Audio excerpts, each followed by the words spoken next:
أعوذ بالله من الشيطان الرجيم بسم الله الرحمن الرحيم قل إنما أدعو ربي ولا أشرك به أحدا നബിയെ പറയുക, ഞാൻ എന്റെ രക്ഷിതാവിനെ മാത്രമേ വിളിച്ചു പ്രാർത്ഥിക്കുകയുള്ളൂ, അവനോട് യാതൊരാളെയും ഞാൻ പങ്കുചേർക്കുകയില്ല. ഇസ്ലാം അല്ലാഹുവിങ്കൽ സ്വീകാര്യമായ ഏകമതം. ഈ മതത്തിന്റെ സത്യസന്ദേശം പ്രബോധനം ചെയ്യുക ഏകദൈവ വിശ്വാസവും ഏകദൈവ ആരാധനയും മാത്രമാണ് മനുഷ്യന്റെ ആത്യന്തികമായ വിജയത്തിനും മോക്ഷത്തിനും നിദാനം. എന്നാൽ ഈ സത്യം അറിയാതെയോ മനസ്സിലാക്കാതെയോ തെറ്റിദ്ധരിച്ചോ അനേകായിരം ജനങ്ങൾ നമുക്കിടയിൽ ബഹുദൈവ വിശ്വാസികളും ദൈവനിഷേധികളുമായി ജീവിച്ചു മരിച്ചുകൊണ്ടിരിക്കുന്നു. സദഖത്തുല്ലാഹിൽ ഖൈർ റളിയല്ലാഹുവിന്റെ അടുത്തേക്ക് ജനങ്ങൾ വന്ന് പറഞ്ഞു, ഇതൊന്നും നിങ്ങളെ തലേ കയറുമെന്ന് പോലും എനിക്കറിയൂല. ജുമഅക്ക് വന്ന ആളുകൾ പറഞ്ഞു, മഴ വേണമെന്ന് പറഞ്ഞു. അപ്പോൾ പറഞ്ഞു, മഴക്ക് വേണ്ടി ദ്വാ ഇറക്കണം എന്ന് പറഞ്ഞു. അപ്പോൾ സദഖത്തുല്ലാഹിൽ ഖൈർ പറഞ്ഞു, ദ്വാ അല്ല, മീക്കായിലിനോട് പറഞ്ഞോളാം ഞാൻ എന്ന് പറഞ്ഞു.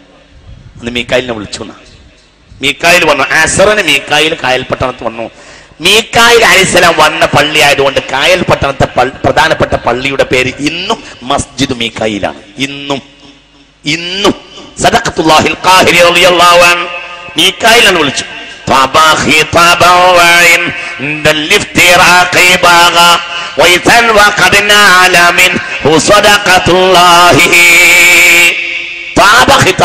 മീക്കായിൽ അലൈഹിസ്സലാം ഇറങ്ങി വന്നിട്ട് അവരുമായി നല്ല സംസാരങ്ങളൊക്കെ നടത്തി. പിരിഞ്ഞു പോകാൻ നേരത്ത് പറഞ്ഞു, ഇന്ന എന്തിനാ നിങ്ങൾ വിളിച്ചുകൊണ്ട് ചോദിച്ചു. അപ്പോൾ പറഞ്ഞു, ബഗ കൊയ്സൻ, മഴ വേണമെന്നോ, നിങ്ങളല്ലേ മഴയുടെ ആള്, നിങ്ങൾ മഴ വേണമെന്നോ. വഖദ് നാല മിൻഹു സദഖത്തുല്ലാഹി, അതപ്പോൾ തന്നെ വാങ്ങി വെക്കുകയും ചെയ്തു. മഴ മീക്കായിൽ അലൈഹിസ്സലാം പോകുന്നതിന് മുമ്പ് മഴ പെയ്തു. മീക്കായിനെ വിളിച്ചു വരുത്തിയിട്ട് കായൽ പട്ടണത്തേക്ക് മഴ പെയ്യിപ്പിച്ചു. ആര്? ഖുതുബിയത്തുണ്ടാക്കിയ ആര്? സദഖത്തുല്ലാഹിൽ ഖാഹിരി. ഇവരൊക്കെ എങ്ങനെയുടെ കുട്ടി ഇതൊക്കെ ശിർക്കാവുക? എന്താ ഈ വിളിച്ച് പറയുന്നത്? എന്റെ തലക്കെന്ത് പറ്റിപ്പോയത്? എന്താ ഈ പറ്റിപ്പോയത്? ഇതൊക്കെ എന്താ ആരെന്ന് നീ വിചാരിച്ചത്? ആരാ ഈ മനുഷ്യന്മാരൊക്കെ? ആരാണ് സദഖത്തുള്ള? ഒരു പട്ടാണി തമിഴൻ, വേറെ ആരാ? കുതിര പട്ടാണി എന്നാ ഈക്കെ പറഞ്ഞ്. ഞങ്ങളല്ല. ശംസുലുലമൊക്കെ ഒരു തുറന്ന കത്തി എന്ന് ലേപി ഗ്രൂപ്പ് പേര് പറയുന്നു. കുതുബിയത്ത് എഴുതിയ സദഖത്തുള്ള ഒരു കുതിര പട്ടാണിയാണ്. ആ കുതിര പട്ടാണി ചെയ്ത ദീനിന്റെ തെളിവ് ചെയ്തിട്ടുണ്ടെങ്കിൽ തന്നെ അദ്ദേഹം ചെയ്തു. അള്ളാഹു ആലം. അദ്ദേഹത്തിന് വലിയ ഖുറാഫി വെച്ച് കാച്ചിയ കഥയാണ്. ആർക്കറിയാം?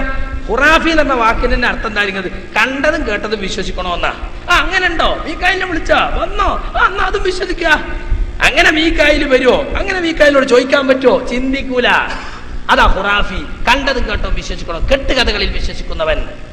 നിങ്ങൾ നോക്ക്, അള്ളാഹുവിന്റെ റസൂലിന്റെ കാലത്ത് മഴക്ക് ബുദ്ധിമുട്ടുണ്ടായി. റസൂലുള്ളാഹിനോട് എന്നൊരു സഹാബത്ത് റസൂൽ ഖുത്ബ നടത്തിക്കൊണ്ടിരിക്കുമ്പോൾ പറഞ്ഞു, അവിടുന്ന് കക്ഷം കാണുമാറി എന്ന് പ്രാർത്ഥിച്ചു. അല്ലാഹു സുബ്ഹാനഹു വ തആല മഴ നൽകി. റസൂലുള്ളാഹി സ്വല്ലല്ലാഹു അലൈഹി വസല്ലം അടുത്ത ആഴ്ച ഖുത്ബ നടത്തുമ്പോൾ, നബിയേ മഴ കൊണ്ട് ബുദ്ധിമുട്ടി, മഴ നിൽക്കാൻ ദുആ ചെയ്യണം. അപ്പോ കായൽപ്പെട്ടത്തെ സാധാരണക്കാർക്ക് അത് കുറച്ച് ബോധമുണ്ട്. ഓല് ഇതൊക്കെ പഠിച്ചോണ്ട് സദഖത്തുല്ലാഹിനോട് പോയിട്ട് നിങ്ങൾ ദുആ ചെയ്യണം. ദുആ ഒന്നും വേണ്ട, നമ്മൾ മീക്കായിലിനെ ഡയറക്റ്റ് വിളിക്കല്ലേ. എന്നിട്ട് മീക്കായിലിനെ വിളിച്ചിട്ട് ഇവർക്ക് മഴ കൊടുക്കും എന്ന് പറഞ്ഞു. അള്ളാഹുവിന്റെ റസൂലിനെക്കാളും വലിയ വലിയാണോ കുതിരപ്പട്ടാണി? തന്നെ ഖുതുബിയത്ത് എന്ന ശിർക്കിന്റെ കൂടാരം എഴുതിയുണ്ടാക്കിയ കായൽപട്ടത്തുകാരൻ സദഖത്തുള്ള, അയാളെ പറ്റി വലിയ റളിയല്ലാഹു അൻഹു. ഇരിക്കട്ടെ, ഖുതുബിയത്ത് ഉണ്ടാക്കിയ ആളല്ലേ. 1000 വട്ടം മുഹ്യിദ്ദീൻ ശൈഖിനെ വിളിക്കുക എന്ന ശിർക്ക്, ആ ശിർക്ക് എഴുതി ഉണ്ടാക്കിയ ആളെ റളിയല്ലാഹു അൻഹു എന്ന് വിളിക്കുക. എന്നിട്ട് ഞമ്മക്കൊരു കൊട്ടും. ആരാ അവരൊക്കെ? അതൊക്കെ എങ്ങനെയാ ശിർക്കാകണത്? നമ്മളോടൊരു ചോദ്യം. നല്ലല്ലേ യാക്കോബിന്റെ മുമ്പിൽ പോപ്പുലാരിറ്റി കിട്ടുള്ളൂ അല്ലേ? ഖുറാഫാത്തിനെ അരക്കിട്ടുറപ്പിച്ചാല്. സുഹൃത്തുക്കളെ, റസൂലുള്ളാഹി സ്വല്ലല്ലാഹു അലൈഹി വസല്ലം സഹാബത്ത് അവർക്ക് മഴ കിട്ടാതായപ്പോ എന്താ ചെയ്തത്? ഉമർ റളിയല്ലാഹുവിന്റെ കാലത്ത് കൊടും വരൾച്ചയുണ്ടായി. അപ്പോൾ അബ്ബാസ് ബിൻ അബ്ദുൽ മുത്തലിബിന്റെ നേതൃത്വത്തിൽ മഴയ്ക്ക് വേണ്ടി ദുആ ചെയ്തു. മഴയ്ക്ക് വേണ്ടി നിസ്കരിക്കുക, അള്ളാഹിനോട് പ്രാർത്ഥിക്കുക. അല്ലാതെ മീക്കായിലിനെ വിളിച്ചിട്ട് മഴ ചോദിക്കുന്ന സംഭവം റസൂലോ സഹാബത്തോ പഠിപ്പിച്ചിട്ടില്ല. അങ്ങനെയാണെങ്കിൽ ആയുസ് നീട്ടാൻ വേണ്ടി മലക്കുൽ മൗത്തിനെ വിളിച്ച് പറഞ്ഞാൽ മതിയല്ലോ. ഞങ്ങളെ നേതാവ് ഇപ്പൊ മരിച്ചാൽ വലിയ ബുദ്ധിമുട്ടിലാവും, അതുകൊണ്ട് മലക്കുൽ മൗത്ത് ആയുസ് നീട്ടി കൊടുക്കണം. മരിക്കുന്ന കാര്യങ്ങളെ ആളെ ഏൽപ്പിച്ചിട്ടുള്ളത്. അങ്ങനെ ചെയ്തോളിയും. എന്നാ ഈ കേക്ക് എത്ര പെട്ടെന്ന് മരിച്ചേണ്ടിനോ? ഇത്ര കാലം ഈ കാന്തപുരത്തിന് ബദലായിട്ട് ഒരാളിങ്ങനെ നിൽക്കൂലഞ്ഞോ? നാട്ടികയൊക്കെ മരിച്ചെങ്ങൾക്ക് എന്ത് ക്ഷീണ? ആ മലക്കുൽ മൗത്ത് എന്ന് വിളിച്ച് ചോദിച്ചാൽ പോരായിരുന്നില്ലേ? ഒന്ന് ആയുസ് നിർത്തി കൊടുക്കാം. എവിടേക്കാണ് ഈ കാസിമി ജനങ്ങളെ കൊണ്ടുപോകുന്നത്? ഇയാൾ ഇതൊക്കെ ദൈവബന്ധം പഠിച്ചതാണത്രേ. ഇതാണോ നിങ്ങളെ ഉസ്താദമാര് പഠിപ്പിച്ചത്? ഈ പച്ചയായ ശിർക്ക്. എന്തൊരു ശിർക്കാണ് ഇയാൾ പറയുന്നത്? ഈ ജനങ്ങളിലേക്ക് സത്യസന്ദേശം എത്തിച്ചു കൊടുക്കേണ്ട ബാധ്യത സത്യം ബോധ്യപ്പെട്ട നമ്മിൽ നിക്ഷിപ്തമാണ്. വിശ്വാസം നന്നാകാതെ കർമ്മങ്ങൾ കൊണ്ട് പ്രയോജനമില്ലെന്ന് മനസ്സിലാക്കിയ മുൻകാല മുജാഹിദ് പണ്ഡിതന്മാർ വിശ്വാസ വൈകല്യങ്ങളിൽ നിന്നും സമുദായത്തെ രക്ഷിക്കാനാണ് ആദ്യമായി പരിശ്രമിച്ചത്. സഹോദരങ്ങളെ, അപ്പോൾ ലാ ഇലാഹ ഇല്ലല്ലാഹുവിന്റെ വിഷയത്തിൽ എന്തായി? അള്ളാഹുവിനോടല്ലാതെ പ്രാർത്ഥിക്കാൻ പാടില്ല. വേറെ അള്ളാഹു അല്ലാത്ത ആരെ മലക്കായാലും ജിന്നായാലും വലിയായാലും ഷെയ്ഖായാലും ഉണ്ടല്ലോ, എന്തൊക്കെ പേരുകളുണ്ടോ ഒക്കെ നിങ്ങൾ എടുത്തോളി. അവിടെ ഒന്നും പ്രാർത്ഥിക്കാൻ പാടില്ല. അള്ളാഹു അല്ലാത്തവരോടുള്ള പ്രാർത്ഥന ഉൾക്കൊള്ളുന്ന കാര്യങ്ങളൊന്നും ചെയ്യാൻ പാടില്ല. ആരാധനയുടെ വിവിധ രൂപങ്ങളായ പ്രാർത്ഥനയും നേർച്ചയും ബലിയുമെല്ലാം മഹാന്മാരുടെ പേരിൽ അർപ്പിച്ചിരുന്ന ഒരു ജനതയോട് അതെല്ലാം സൃഷ്ടാവിലേക്ക് തിരിച്ചുവിടണമെന്നാണ് മുജാഹിദ് പ്രസ്ഥാനം മുഖ്യമായും പ്രബോധനം ചെയ്തത്. അല്ലാഹു സുബ്ഹാനഹു വ തആലക്ക് പുറമെ ബദരീങ്ങളെ രക്ഷിക്കണേ, മുഹ്യിദ്ദീൻ ശൈഖെ കാക്കണേ എന്നിങ്ങനെ മരിച്ചുപോയവരെ വിളിച്ച് പ്രാർത്ഥിക്കൽ അനുവദനീയമാണോ? അതിന് പൊന്മള മുസ്യാര മറുപടി അനുവദനീയമാണ്. ഖുർആനിലും ഹദീസിലും അത് പറഞ്ഞിട്ടുണ്ട്. മാത്രമല്ല, സംസ്ഥാന സുന്നികൾ നുസ്രത്തുൽ അനാം 93 ഒക്ടോബറിൽ എഴുതിയത് എന്താ? സുന്നികൾ മഹാത്മാക്കളുടെ ഖബർ സന്ദർശന വേളയിൽ അവരോട് നേരിട്ട് ഇസ്തിഗാസ ബ്രാക്കറ്റിൽ പ്രാർത്ഥന നടത്തുക തന്നെ ചെയ്യാറുണ്ട്. അത് ശിർക്കോ പാപമോ അല്ല. അപ്പോൾ ഖബർ സിയാറത്തിന് പോണെന്തിനാ? മരിച്ചവർക്ക് വേണ്ടി പ്രാർത്ഥിക്കാനല്ല, പരലോകത്തെ കുറിച്ച് ഓർക്കാനല്ല, അവരോട് പ്രാർത്ഥിക്കാനാണ്. ഇതാണ് മുജാഹിദും സുന്നിയും തമ്മിലുള്ള പ്രധാനപ്പെട്ട തർക്കം. പിന്നെ അള്ളാഹുവിന്റെ സിഫത്ത് എന്താ? അവന്റെ വിശേഷണം. അള്ളാഹുവിന്റെ വിശേഷണം പോലെ സൃഷ്ടികൾക്കാർക്കെങ്കിലും വിശേഷണം ഉണ്ടെന്ന് വിശ്വസിച്ചാൽ ശിർക്കാകും അല്ലേ? ഇപ്പൊ മുഹ്യിദ്ദീൻ ശൈഖെ രക്ഷിക്കണേ എന്ന് പറഞ്ഞ ആള്, അയാളോട് നിങ്ങൾ ചോദിച്ചു നോക്കി, നിങ്ങളിപ്പോ ഈ ചെറുപ്പറമ്പെന്ന് വിളിച്ചാ നൂറ്റാണ്ടുകൾക്ക് മുമ്പ് മരിച്ചുപോയ ജീലാനി കേൾക്കുവോ? കേൾക്കും. എന്താ? വല്ല നിലത്തിന്നും എന്നെ വിളിപ്പോർക്ക് വായു കൂടാതെ തീരം ചെയ്യും ഞാൻ എന്തോന്ന് മൊയ്തിമാലയിലുണ്ട്. അപ്പൊ എവിടുന്ന് വിളിച്ചാലും എപ്പോൾ വിളിച്ചാലും ഏത് ഭാഷയിൽ വിളിച്ചാലും അതൊക്കെ കേൾക്കാനുള്ള കഴിവ് അത് അള്ളാഹ്ക്ക് മാത്രമുള്ള കഴിവാണ്. ആ കഴിവ് മുഹ്യിദ്ദീൻ ശൈഖിന് വകവെച്ചു കൊടുത്തു. ആ സിഫത്ത് നേരെ കിട്ട് വകവെച്ചു കൊടുത്തു. പിന്നെയോ കേട്ടാ മാത്രം പോരാ, വിളിക്കണോനെ കാണണ്ടേ? കാണുവോ? കാണും. ഓർക്ക് എല്ലാ ദുനിയാവിന്റെ എല്ലാ ഭാഗത്തുക്കുള്ള കാഴ്ച അള്ളാഹു കൊടുത്തിട്ടുണ്ട്. അപ്പൊ എല്ലാം കാണുന്നവൻ എന്ന ആ സിഫത്തും ചാർത്തി കൊടുത്തു. പിന്നെ എല്ലാം അറിയുന്നവൻ, വിളിക്കുന്നവന്റെ മനോഗതം അറിയണ്ടേ? അവന്റെ പ്രയാസം എന്താ, ബുദ്ധിമുട്ടെന്ന് അറിയണ്ടേ? അതൊക്കെ അറിയും. നിങ്ങളെ വിളിക്ക് ഉത്തരം ചെയ്യോ? ഉത്തരം ചെയ്യും. അപ്പൊ 4 സിഫത്ത്, സമീഅ്, ബസീർ, അലീം, മുജീബ്, 4 സിഫത്തുകൾ നിങ്ങൾ മുഹ്യിദ്ദീൻ ശൈഖിന് വകവെച്ചു കൊടുത്തു. മുഹ്യിദ്ദീൻ ശൈഖെ രക്ഷിക്കണേ എന്നൊരു പ്രാർത്ഥനയോട് കൂടി. ഇതാണോ ശിർക്ക്? പച്ചയായ ശിർക്ക്. ഇതാണ് മുജാഹിദുകൾ പറഞ്ഞ ശിർക്ക്. ഇത് ഇന്നും അങ്ങനെ തന്നെ നിലനിൽക്കുന്നു. ഇയാൾ പറയാ ജിന്ന് ശൈത്താൻ സിഹർ ചർച്ച വന്നതോട് മുജാഹിദുകളെ തൗഹീദ് പൊളിഞ്ഞു. അതെന്താ? മറഞ്ഞ മാർഗത്തിലൂടെ. മറഞ്ഞ മാർഗം എന്ന് പറഞ്ഞാൽ എന്താ അതിന്റെ അർത്ഥം? അഭൗതികമായ കാര്യകാരണ ബന്ധങ്ങൾക്കപ്പുറത്തുള്ള മാർഗത്തിലൂടെ മനുഷ്യനെ സഹായിക്കാനോ മനുഷ്യനെ ഉപദ്രവിക്കാനോ അള്ളാഹ്ക്ക് മാത്രമേ കഴിയുള്ളൂ എന്നാണ് മുജാഹിദുകൾ പറയുന്നത്. ഇന്നും അങ്ങനെ തന്നെയാ പറയുന്നത്. അതിൽ യാതൊരു മാറ്റമല്ല. സലൂഹു വലാ തസ്അലു ഗൈറഹു. നിങ്ങൾ അള്ളാഹിനോട് ചോദിക്കൂ, അള്ളാഹത്തോട് ചോദിക്കരുത്. ഇസ്തഈനു ബിഹി വലാ തസ്തഈനു ബിഗൈരിഹി. നിങ്ങൾ അള്ളാഹിനോട് സഹായം ചോദിക്കൂ, അല്ലാഹത്തോട് നിങ്ങൾ സഹായം ചോദിക്കരുത്. ലാ തശ്കുവന്ന ഫി ഹാലത്തിൽ ബലിയത്തി ലാ അഹദിൻ മിൻ ഖൽഖില്ലാ. നിനക്ക് പ്രയാസവും ബുദ്ധിമുട്ടും ഉണ്ടാകുമ്പോൾ അള്ളാഹിന്റെ പടപ്പുകളിൽ ഒരാളോടും നീ ആവലാതി പറയാൻ പോകരുത്. ഉപകാരം ചെയ്യാനും ഉപദ്രവത്തെ തടുക്കാനും രോഗം വരുത്താനും രോഗമില്ലാതാക്കാനും അള്ളാഹ്ക്ക് മാത്രമേ സാധിക്കുകയുള്ളൂ. അപ്പൊ മുജാഹിദുകളുടെ നിർവചനത്തിന് യാതൊരു കുഴപ്പമില്ല. വാസ്തവത്തിൽ ഞങ്ങൾ ഇതൊക്കെ പറയേണ്ടി വന്നെന്തുകൊണ്ടാ? അള്ളാഹു അല്ലാത്തവരെ വിളിച്ച് പ്രാർത്ഥിക്കുന്നതിനെതിലുള്ള ആയത്തുകൾ ഞങ്ങൾ ഓതിക്കൊടുത്തപ്പോ ഇവർ ജനങ്ങൾക്കിടയിൽ ഒസ്വാസുണ്ടാക്കി. നിങ്ങൾ ഭാര്യയോട് പോയിട്ട് ഇത്തിരി കഞ്ഞി തരുമെന്ന് ചോദിക്കാറില്ലേ? സാധാരണ മനുഷ്യന്മാരോട് ചായ ചോദിക്കും പോലെ, ഉമ്മാനോട് കഞ്ഞി ചോദിക്കും പോലെ, ബാപ്പാനോട് പൈസ ചോദിക്കും പോലെ, സുഹൃത്തിനോട് കടം ചോദിക്കും പോലെ ഔലിയാക്കളുടെ മുമ്പിൽ പോയിട്ട് വിഷമങ്ങളും ബുദ്ധിമുട്ടുകളും പറഞ്ഞാലും ശിർക്കൊന്നും വരൂല. എത്ര ലളിതമാണ്. ലോകത്ത് ശിർക്കന്നെ ഉണ്ടാവില്ല. നിങ്ങൾ ചെരുപ്പ് കുത്തിയിടത്ത് പോയി ചെരുപ്പ് നന്നാക്കി തരുമെന്ന് ചോദിക്കാറില്ലേ? പീടികയിൽ പോയി ചായ തരുമെന്ന് ചോദിക്കാറില്ലേ? അതൊക്കെ ശിർക്കാണോ എന്ന് ചോദിച്ചു. അപ്പൊ ഞങ്ങൾക്ക് വിശദീകരിക്കേണ്ടി വന്നു. അതൊന്നും ശിർക്കാവൂല. കാരണം അത് അയാളുടെ കഴിവിൽപ്പെട്ട കാര്യങ്ങൾ ചോദിക്കലാണ്. സൃഷ്ടികളെ കഴിവിൽപ്പെട്ട കാര്യങ്ങൾ പരസ്പരം ചോദിച്ചത് ശിർക്കല്ല. അപ്പൊ സൃഷ്ടികളെ കഴിവിനപ്പുറത്തുള്ള മാർഗം അത് സഹായിക്കുന്നതോ സൃഷ്ടികൾക്ക് എല്ലാവർക്കും മനസ്സിലാവുന്ന മാർഗത്തിലാണ്, അഭൗതികമായ കാര്യകാരണ ബന്ധങ്ങൾക്ക് അപ്പുറത്തുള്ള മാർഗത്തിലൂടെയല്ല. ഇത് ഞങ്ങൾ ജനങ്ങളെ പഠിപ്പിച്ചു, ഞങ്ങൾക്കത് വിശദീകരിക്കേണ്ടി വന്നു. ഡോക്ടറെ അടുത്ത് പോയിട്ട് ഡോക്ടറെ എന്റെ കുട്ടിയെ രോഗം മാത്രമേ എന്ന് പറയുന്നതും വൈദ്യൻ ശേഖയെ രക്ഷിക്കണം എന്ന് പറയുന്നത് രണ്ടും രണ്ടാണ്. ഡോക്ടർ വൈദ്യശാസ്ത്രം പഠിച്ച ആളാണ്, രോഗത്തെക്കുറിച്ചും രോഗലക്ഷണങ്ങളെ കുറിച്ചും ചികിത്സയെക്കുറിച്ച് അറിയുന്ന ആളാണ്. അതിന്റെ അടിസ്ഥാനത്തിൽ അയാളോട് ചോദിക്കുന്നത്. നേരത്തെ മൊയ്യദ്ദീൻ ശേഖോ നൂറ്റാണ്ടുകൾക്ക് മരിച്ചുപോയ വ്യക്തിയാണ്. അദ്ദേഹത്തെ ഇവിടുന്ന് വിളിച്ചാൽ അദ്ദേഹത്തെ വിളി കേൾക്കാൻ കഴിയൂല, കേൾക്കും, ഉത്തരം ചെയ്യാൻ കഴിയില്ല. ഇത് ഞങ്ങൾ ജനങ്ങളെ ഓർമ്മപ്പെടുത്തി. അത് ആയത്തിന്റെയും ഹദീസിന്റെയും അടിസ്ഥാനത്തിൽ ഞങ്ങൾ ജനങ്ങളെ പഠിപ്പിച്ചു. അത് ജനങ്ങൾക്ക് ബോധ്യായി. നൂറുകണക്കിന്, ആയിരക്കണക്കിന്, പതിനായിരക്കണക്കിന്, ലക്ഷക്കണക്കിന് ആളുകൾ ആ ശിർക്ക് വിട്ടിട്ട് തൗഹീദിന്റെ മാർഗത്തിലേക്ക് വന്നു. മുസ്ലിയാക്കന്മാരെ സംബന്ധിച്ചിടത്തോളം അവരെ വയറ്റിപ്പഴപ്പിന്റെ മാർഗമായിരുന്നു ഇസ്ലാം ദീൻ. ഇസ്ലാഹി പ്രസ്ഥാനത്തിന്റെ വരവോടുകൂടി ഒരുപാട് മതവാണിഭങ്ങൾ, ഇസ്ലാമിന്റെ പേരിലുള്ള കച്ചവടങ്ങൾ അവസാനിച്ചു. മുസ്ലിയാക്കന്മാർക്ക് ഞങ്ങളോട് വെറുപ്പുണ്ടാകും. ഇവിടെയുള്ള ദേശവാസികൾ സത്യം മനസ്സിലാക്കുമെന്ന് കണ്ട പൗരോഹിത്യം ഗുണ്ടകളെ വിട്ട് പരിപാടി കലക്കാൻ ശക്തമായ സ്ഫോടന വസ്തു സ്റ്റേജിന് നേരെ എറിഞ്ഞതിന്റെ ശബ്ദമാണ് നിങ്ങൾ കേട്ടത്. അപ്പോ നമ്മൾ മനസ്സിലാക്കിയിരിക്കേണ്ട ഒരു വിഷയമാണ് സുഹൃത്തുക്കളെ അത്. എന്നാൽ ആരാധനാ കർമ്മങ്ങൾ സൃഷ്ടികളിലേക്കും മഖ്ബറുകളിലേക്കും തിരിച്ചുവിടുക വഴി സാമ്പത്തിക നേട്ടവും സ്ഥാനമാനങ്ങളും വാരിക്കൂട്ടിയിരുന്ന ഇരുട്ടിന്റെ ആത്മാക്കളായ പുരോഹിതന്മാർ അടങ്ങിയിരുന്നില്ല. ആക്രമിച്ചും തെറിവിളിച്ചും ഒറ്റപ്പെടുത്തിയും മുജാഹിദ് പണ്ഡിതന്മാരെ അവർ നിരന്തരം വേട്ടയാടി.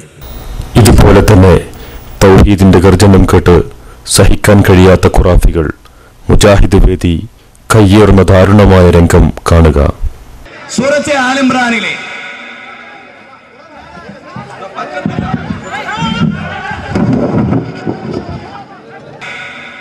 ആക്രമിച്ചും തെറിവിളിച്ചും ഒറ്റപ്പെടുത്തിയും മുജാഹിദ് പണ്ഡിതന്മാരെ അവർ നിരന്തരം വേട്ടയാടി.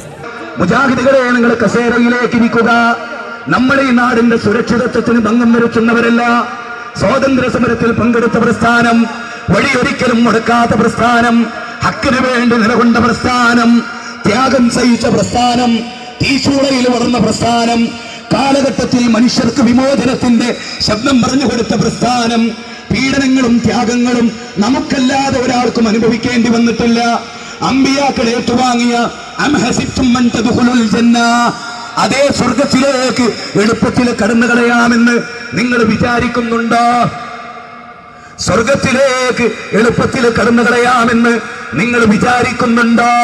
സ്വർഗത്തിലേക്ക് പീഡനമില്ലാതെ, ത്യാഗമില്ലാതെ, അമ്പിയാക്കൾ ഏറ്റുവാങ്ങിയ പ്രശ്നമില്ലാതെ എത്രയെത്ര സ്റ്റേജുകളാണ് കയ്യേറിയത്, എത്രയെത്ര കൂക്കുവിളികളാണ് ഉണ്ടായത്, എത്ര അമ്പിയാക്കളെയാണ് അവർ കൊന്നത്, എത്ര നബിമാരുടെ ചരിത്രമാണ് ഓർക്കുന്നത്. ബിലാലിന്റെ നെഞ്ചത്ത് കല്ല് കയറ്റി വെച്ചില്ലേ? ഖബ്ബാബിനെ പീഡിപ്പിച്ചില്ലേ? ഖബ്ബാബിനെ ക്രൂശിച്ചില്ലേ? ഒരൊറ്റ കാര്യം പറഞ്ഞതിന്റെ പേരിൽ വല്ലദീന ഉഖ്രിജൂ മിൻ ദിയാരിഹിം ബിഗൈരി ഹഖിൻ ഇല്ലാ യഖൂലൂ. നൂഹ് നബിയുടെ മകൻ ബാപ്പാനെ എതിർത്തിട്ടുണ്ട്. ഇസ്ലാമിന്റെ ചരിത്രം അതാണ്. മുൾക്കിരീടം ഏറ്റുവാങ്ങിയ ചരിത്രം, നല്ലതല്ലാത്ത ഒന്നും നമ്മളിവിടെ പറഞ്ഞിട്ടില്ല. പൂന്തറയുടെ ചരിത്രത്തിൽ, ഈ എക്സംബോക്കിന്റെ ചരിത്രത്തിൽ ജനമനസ്സുകളിൽ ചിന്തയുടെ കോളിളക്കങ്ങൾ സൃഷ്ടിച്ച ഒരു പ്രഭാഷണമായി ഇത് മാറി എന്നതിന്റെ ഏറ്റവും വലിയ തെളിവാണിത്. എത്ര പ്രസംഗങ്ങൾ ഇവിടെ നടന്നിട്ടുണ്ട്, എത്ര പ്രസംഗങ്ങൾ ആളുകൾ കേട്ടിട്ടുണ്ട്. പോപ്പുലർ ഫണ്ട് ഇവിടെ പ്രസംഗിച്ചിട്ടുണ്ട്, CPM ഇവിടെ പ്രസംഗിച്ചിട്ടുണ്ട്, BJP ഇവിടെ പ്രസംഗിച്ചിട്ടുണ്ട്. ഒരു ടീമിന് പറ്റാത്തത് മറ്റേ ടീമും പ്രസംഗിച്ചിട്ടുണ്ട്. അപ്പം ആരും സ്റ്റേജ് കയ്യേറിയിട്ടില്ല. എന്റെ ബഹുമാനരായ പോലീസ് ഡിപ്പാർട്ട്മെന്റ് ഒരു കാര്യം മനസ്സിലാക്കണം.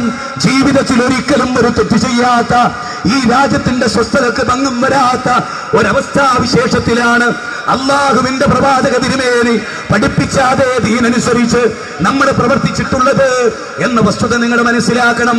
അതുകൊണ്ട് തന്നെ മരണത്തെ മുമ്പിൽ കണ്ടുകൊണ്ട് ഹക്കും ബാത്തിലും വേർതിരിച്ച് നല്ലതിനു വേണ്ടി ജീവിക്കാൻ നിങ്ങൾ ഒളിഞ്ഞിരുന്നോ, ദൂരെ നിന്നോ, കടത്തിണ്ണകളിൽ നിന്നോ ഈ പ്രസംഗം നിങ്ങൾ കേൾക്കണം. നമുക്ക് മരിച്ചു പോകേണ്ടതാണ്. അല്ലാഹുവിന്റെ ഖുർആൻ പറയുന്നത് തീർച്ചയായും കുല്ലു നഫ്സിൻ ദായിഖത്തുൽ മൗത്ത്, എല്ലാ നഫ്സും മരണത്തെ ആസ്വദിക്കുന്നതാണ്. എല്ലാ നഫ്സും മരണത്തെ ആസ്വദിക്കുന്നതാണ്. അവിടെ അതാ ഫമൻ സുഹസിയാനിന്നാർ വദഖലൽ ജന്ന, ആര് നരകത്തിൽ നിന്ന് മോചിപ്പിക്കപ്പെട്ട് ആര് സ്വർഗത്തിൽ പ്രവേശിപ്പിക്കപ്പെടുന്നുവോ ഫഖദ് ഫാസ്, അവരാണ് വിജയിച്ചവർ. കാത്തുരക്ഷിക്കുമാറാകട്ടെ. എല്ലാവർക്കും നന്ദി രേഖപ്പെടുത്തുന്നു. സർവശക്തൻ നമ്മെ അനുഗ്രഹിക്കുമാറാകട്ടെ. اللهم ربنا تقبل منا إنك أنت السميع العليم. اللهم إنا نجعلك في نحورهم ونعوذ بك من شرورهم. اللهم إنا نجعلك في نحورهم ونعوذ بك من شرورهم. اللهم ربنا تقبل منا إنك أنت السميع العليم وتب علينا إنك أنت التواب الرحيم واغفر لنا إنك أنت الغفور الرحيم.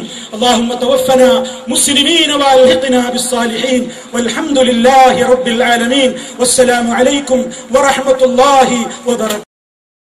സഹോദരങ്ങളെ, ഈ പരിപാടി അലങ്കോലപ്പെടുത്തുവാൻ വേണ്ടി ഉദ്ദേശപൂർവ്വം വന്ന ആളുകൾ കല്ലേറ് തുടങ്ങിയിട്ടുണ്ട്. ഒരു കാരണവശാലും നമ്മുടെ പ്രവർത്തകർ പ്രകോപിതരാകരുത്. സമാധാനപൂർവ്വം ഈ പ്രോഗ്രാം മുന്നോട്ട് കൊണ്ടുപോകുവാൻ എല്ലാ ആളുകളും അവരവരുടെ സീറ്റിലിരിക്കുക. ഈ പരിപാടി കേൾക്കുവാൻ വേണ്ടി വന്നിട്ടുള്ള നമ്മുടെ മുഴുവൻ പ്രവർത്തകരും തങ്ങളുടെ സീറ്റിലിരിക്കുക. ഇരുട്ടിന്റെ ശക്തികൾക്ക് ആവശ്യം തൗഹീദിനെ തടയിടലാണ്. അതിന് നാം ഒരിക്കലും വടിയാകാതിരിക്കുക. നമ്മുടെ പ്രവർത്തകർ കസേരയിട്ട് അവിടെ ഇരിക്കുക. കസേര തലയിൽ വെച്ച ആളുകൾ അത് വെച്ച് താഴെ ഇരിക്കുക. സുഹൃത്തുക്കളെ, പെർമിഷൻ എടുത്ത് ചോരപൊട്ടി സഹോദരനെ കൊണ്ടുവരുന്നത് കുറച്ച് വെള്ളം കുടിക്കും. സുഹൃത്തുക്കളെ, ആദർശ പ്രചരണത്തിന് വേണ്ടി ഇന്ത്യൻ ഭരണഘടന നൽകിയിട്ടുള്ള സ്വാതന്ത്ര്യം ഉപയോഗിച്ച് പെർമിഷൻ എടുത്ത് നിയമപാലകരുടെ സംരക്ഷണത്തിൽ പരിപാടി നടത്താനാണ് നമ്മളിവിടെ വന്നത്. പക്ഷേ കല്ലേറ് നടത്തിക്കൊണ്ടും ആളുകളെ ആക്രമിച്ചുകൊണ്ടും ഇതിനെ നേരിടുക എന്നതാണ് നമ്മുടെ സഹോദരന്മാർ ഇപ്പോൾ തീരുമാനിച്ചിട്ടുള്ളത്. അതുകൊണ്ട് സുഹൃത്തുക്കളെ, അല്ലാഹു സുബ്ഹാനഹു വ തആല അവന്റെ ദീനിനെ പ്രചരിപ്പിക്കുന്ന ആളുകൾക്ക്, ബിദ്അത്ത് ശിർക്കിനെ എതിർക്കുന്ന ആളുകൾക്ക് ഈ തരത്തിലുള്ള അനുഭവങ്ങൾ ഉണ്ടാകുമെന്ന് നാം പലവട്ടം കണ്ടതാണ്. ഇവർ മുഖാമുഖം നടത്തുന്നത് നമ്മൾ മാന്യന്മാരായതുകൊണ്ടാണ്. നമ്മൾ അവരെ മുഖാമുഖത്തിൽ കല്ലെറിയാനോ മുഖാമുഖം മലങ്കോലപ്പെടുത്താനോ പോകാത്തത് കൊണ്ടാണ് ഇവർ മുഖാമുഖം നടത്തുന്നത്. നിങ്ങൾക്ക് ഞങ്ങളുടെ മുഖാമുഖം കൊണ്ട് മറുപടി പറയാൻ സാധിക്കുമോ? മുഖാമുഖത്തിന് മുഖാമുഖമല്ലാതെ മറുപടിയില്ല എന്ന് പറഞ്ഞ് ജനങ്ങളെ ഇളക്കിവിട്ട് നിങ്ങൾക്ക് എന്താ മുഖാമുഖം നടത്തിക്കൂടെ എന്ന് ആളുകൾ ചോദിക്കുമ്പോഴാണ് ഞങ്ങൾ മുഖാമുഖം പരിപാടിക്ക് നിർബന്ധിക്കപ്പെടാറുള്ളത്. അത്തരമൊരു ഘട്ടത്തിൽ ഞങ്ങൾ മുഖാമുഖം നടത്തുമ്പോൾ അതിനെ അലങ്കോലപ്പെടുത്തുവാനും ആക്രമിക്കുവാനുമാണ് സുഹൃത്തുക്കളെ ഇപ്പോൾ ഇവിടെ ശ്രമിച്ചിട്ടുള്ളത്. അതുകൊണ്ട് അല്ലാഹു സുബ്ഹാനഹു വ തആല നമ്മുടെ ഈ ഒരുമിച്ച് കൂടൽ ഒരു പുണ്യകർമ്മമായി സ്വീകരിക്കട്ടെ. മുജാഹിദുകളെ, ഒരു കാരണവശാലും നമ്മൾ അങ്ങോട്ട് തിരിച്ചടിക്കാത്തവരാണ്. നമ്മൾ ആരുടെ സ്റ്റേജും കയ്യേറാറില്ല. നമ്മൾ ആരുടെ പ്രസംഗവും കൊളാക്കാറില്ല. നമ്മുടെ ഈ രാജ്യത്തിന്റെ ഭരണഘടന, the preamble of constitution, Indian ഭരണഘടനയുടെ ആമുഖം, ഫണ്ടമെന്റൽ റൈറ്റ്സ്, ഓരോ പൗരന് നൽകിയ മൗലിക അവകാശമാണ്. നമ്മൾ പ്രസംഗിക്കുമ്പോൾ മാത്രം എന്തേ ഇത് RSS ഇവിടെ പ്രസംഗിക്കുന്നില്ലേ? BJP ഇവിടെ പ്രസംഗിക്കുന്നില്ലേ? ഇവിടെ നിരീശ്വരവാദികൾ പ്രസംഗിക്കുന്നില്ലേ? അല്ല ഇല്ലെന്ന് പറയുന്നവർ പ്രസംഗിക്കുമ്പോ ഏത് സുന്നി ഈ സ്റ്റേജ് കയ്യേറിയിട്ടുണ്ട്? അല്ലാഹുവിന്റെ എതിരെ ശിർക്ക് പ്രചരിപ്പിക്കുന്ന സമൂഹം ഇവിടെ ജീവിക്കുമ്പോ ഏത് സ്റ്റേജിൽ നീ കയ്യേറിയിട്ടുണ്ട്? അള്ളാഹുവിനോടാണോ നിന്റെ വിരോധം? ഇസ്ലാമിനോടാണോ നിന്റെ വിരോധം? ആയത്തുകൾ ഉദ്ധരിച്ചില്ലേ? അധ്യായ നമ്പർ പറഞ്ഞില്ലേ? വചന നമ്പർ പറഞ്ഞില്ലേ? സഹീഹ് മുസ്ലിം ഉദ്ധരിച്ചില്ലേ? തെളിവല്ലയോ പറഞ്ഞത്? അല്ലും ഉദ്ധരിച്ചില്ലേ? ഗ്രന്ഥങ്ങൾ എത്രയാ ഉദ്ധരിച്ചത്? ഫത്വൽ മുഈൻ ഉദ്ധരിച്ചില്ലേ? ഇത് തെളിവല്ലയോ? ഇത് ചരിത്രമല്ലയോ? ഇത് വിപ്ലവമല്ലയോ? ഇത് ഖുർആനല്ലയോ? വേറെ എന്താണ് ഞങ്ങൾ നിങ്ങളോട് പറഞ്ഞത്? അതുകൊണ്ട് പ്രിയപ്പെട്ടവരെ, മുജാഹിദ് പ്രസ്ഥാനത്തെ അടുത്തറിയുക, മുജാഹിദ് പ്രസ്ഥാനത്തെ പഠിക്കുക, മുജാഹിദ് പ്രസ്ഥാനത്തെ അടുത്തറിയാൻ നിങ്ങൾ ശ്രമിക്കുക. പോലീസ് ഡിപ്പാർട്ട്മെന്റിന് പ്രയാസമുണ്ടാക്കുന്നുണ്ടാവാം നമ്മുടെ പ്രസംഗം. അതുകൊണ്ട് രാജ്യത്തിന്റെ സുരക്ഷയ്ക്കും നാടിന്റെ നന്മയ്ക്കും വേണ്ടി മുജാഹിദ് പ്രസ്ഥാനത്തിന്റെ പ്രവർത്തകൻ എന്ന നിലയിൽ എന്റെ പ്രസംഗം ഞാനിവിടെ അവസാനിപ്പിക്കുകയാണ്. പേടി കൊണ്ടാണെന്ന് നിങ്ങൾ മനസ്സിലാക്കിയെങ്കിൽ ഒരിക്കലുമല്ല. ഭീതി കൊണ്ടാണ് നിങ്ങൾ മനസ്സിലാക്കിയെങ്കിൽ ഒരിക്കലുമല്ല. പോലീസുകാർക്ക് മുജാഹിദ് പ്രസ്ഥാനം ഒരു തലവേദനയാകരുത് എന്നതുകൊണ്ടാണ്, നിയമപാലകർക്ക് ഒരു തടസ്സമുണ്ടാകരുതെന്നതുകൊണ്ടാണ്, ഇന്ത്യൻ രാജ്യത്തിന്റെ നിയമം പാലിക്കുന്നത് കൊണ്ടാണ്. ഭൂമിയിൽ നിങ്ങൾ കുഴപ്പമുണ്ടാക്കരുതെന്ന അള്ളാഹുവിന്റെ വാക്കോർത്തിട്ടാണ്, മരണാനന്തര ജീവിതമുണ്ടെന്നോർത്തിട്ടാണ്, നരകത്തിലിരിക്കാൻ തീരെ ആഗ്രഹമില്ലാത്തത് കൊണ്ടാണ്, സ്വർഗത്തിലെത്തണമെന്ന താല്പര്യം കൊണ്ടാണ്. അതുകൊണ്ട് പ്രിയപ്പെട്ടവരെ, ഈ പൂന്തറയിലെ SM ബ്ലോക്കിലെ വിശ്വാസികളായ മുസ്ലിങ്ങളെ, എന്റെ സ്റ്റേജ് കയ്യേറാൻ വന്നവൻ കള്ളുകുടിച്ചവനാ, മയക്കുമരുന്ന് ഉപയോഗിക്കുന്നവനാ, ഇവനെന്ത് ഇസ്ലാമിന്റെ സ്പിരിറ്റാ? ഹറാമായ കള്ളു കുടിച്ചിട്ട് സ്റ്റേജ് കയ്യേറാൻ അവനെ പറഞ്ഞേച്ച പണ്ഡിതന്മാരുണ്ടെങ്കിൽ നിങ്ങളും വരും പരലോകത്ത്. നമുക്ക് അവിടെ വെച്ച് കാണാം. ഈ രാജ്യത്തിന്റെ മുഴുവൻ നിയമങ്ങളെയും പാലിക്കുന്ന ഇന്നുവരെ ഒരു മുജാഹിദിനെ തീവ്രവാദിയായി പോലീസ് അറസ്റ്റ് ചെയ്തിട്ടില്ല. ഒരു ഭീകരവാദത്തിനും ഒരു മുജാഹിദ് പ്രസ്ഥാനത്തിന്റെ ഒരൊറ്റ പ്രവർത്തകനും ഉണ്ടായിട്ടില്ല. അതുകൊണ്ട് പ്രിയങ്കരരെ, ഇന്ന് ഉറങ്ങരുതേ. ഉറങ്ങാതെ കിടന്നിട്ട് നിങ്ങൾ ആലോചിക്കണം, ഇന്നെങ്ങാനും മരിച്ചു പോയാൽ ഈ അക്രമം ചെയ്തവനെ നിന്നോട് വിരോധമില്ല, നിന്നോട് കോപമില്ല. കാരണം എന്ന് തായിഫെന്ന് പ്രാർത്ഥിച്ച അല്ലാഹുവിന്റെ റസൂലിനെ അനുധാവനം ചെയ്യുന്ന സലഫി പ്രസ്ഥാനം നിങ്ങൾക്ക് വേണ്ടി പ്രാർത്ഥിക്കുകയാണ്. എന്റെ മൈക്ക് പിടിച്ചവനെ, ആയത്തും ഹദീസും ഉദ്ധരിച്ചതിനെ ആക്രമിച്ചവനെ, നിനക്ക് പരലോകത്ത് അല്ലാഹു ശിക്ഷ തരാതെ നിനക്ക് പുറത്തു തരട്ടെ, നിനക്ക് ഹിദായത്ത് തരട്ടെ എന്ന് പ്രാർത്ഥിച്ചുകൊണ്ട്. എന്നാൽ ഇസ്ലാഹി പ്രസ്ഥാനത്തിന്റെ ആദർശ ശത്രുക്കൾ അടങ്ങിയിരുന്നില്ല. മുജാഹിദ് പണ്ഡിതന്മാരുടെ വാക്കുകളെ തെറ്റിദ്ധരിപ്പിച്ചു, വരികൾ വളച്ചൊടിച്ചു. പ്രസ്ഥാന നേതാക്കളുടെ പേരിൽ ശിർക്കാരോപണം വ്യാപകമായി തുടർന്നു. നിങ്ങളുടെ ഏറ്റവും വലിയ തലതൊട്ടപ്പനുണ്ടല്ലോ അബ്ദുറഹ്മാൻ സലഫി, ഈ പ്രസ്ഥാനത്തെ പുലർത്തുന്നതിൽ മുഖ്യ പങ്ക് വഹിച്ച, ഒറ്റക്കിരിക്കാൻ അരമണിക്കൂർ ഒറ്റക്കിരിക്കാൻ സാധിക്കാത്ത വ്യക്തിയാണ് അദ്ദേഹം അത് അരമണിക്കൂർ ഒറ്റയ്ക്കുന്ന സ്വന്തം ദേഹത്തെ പുലർത്തും. ഇപ്പോൾ നിങ്ങളുടെ സംഘടനയെ പുലർത്താൻ വീണ്ടും ഗൾഫിൽ ഗ്രൂപ്പ് യോഗങ്ങൾ നടത്തിക്കൊണ്ടിരിക്കുകയാണ് ഈ സുഹൃത്ത് പോലും ശിർക്കിലേക്ക് പോകുന്ന വാദങ്ങളും പ്രസംഗങ്ങളുമായി സമൂഹത്തിൽ ഇറങ്ങിയിരിക്കുകയാണെന്ന്. എവിടെയാണ് ഇറങ്ങിയത്? ശിർക്കിനെതിരെ തൗഹീദിന്റെ സന്ദേശം, യഥാർത്ഥ വിശ്വാസത്തിന്റെ സന്ദേശം, ഇസ്ലാമിന്റെ സന്ദേശം പ്രചരിപ്പിക്കുന്നതിന് വേണ്ടി മുൻഗാമികളായ മഹാരഥന്മാരായ ആളുകൾ അവരുടെ ചോരയും നീരുമൊഴുക്കി പടുത്തുയർത്തിയ ജാമിഅ നബവിയയിൽ സമ്മേളനം നടത്തിയിട്ട് അബ്ദുറഹ്മാൻ സലഫി പ്രസംഗിക്കുന്നത് ശിർക്കൻ വിശ്വാസങ്ങൾ സമൂഹത്തിൽ ഊട്ടുറപ്പിക്കുന്നതിന്റെ ഭാഗമാണ്. ഞാനിത് വെറുതെ പറയുകയല്ല. കാര്യകാരണ ബന്ധങ്ങൾക്ക് അതീതമായി അഭൗതികമായി അല്ലാഹു അല്ലാത്തവർ നമ്മെ രക്ഷിക്കുകയോ ശിക്ഷിക്കുകയോ ചെയ്യുമെന്ന് വിശ്വസിച്ചാൽ തന്നെ ശിർക്കാണ് എന്നാണ് മുജാഹിദ് പ്രസ്ഥാനം ഖുർആനിന്റെയും സുന്നത്തിന്റെയും അടിസ്ഥാനത്തിൽ സമൂഹത്തെ പഠിപ്പിച്ചത്. എന്നാൽ ഇന്ന് അബ്ദുറഹ്മാൻ സലഫി വാദിക്കുന്നത് കഴിവുണ്ടോ ഇല്ലേ എന്നതിലല്ല പ്രശ്നം. കഴിവുണ്ട്. കാര്യകാരണ ബന്ധങ്ങൾക്ക്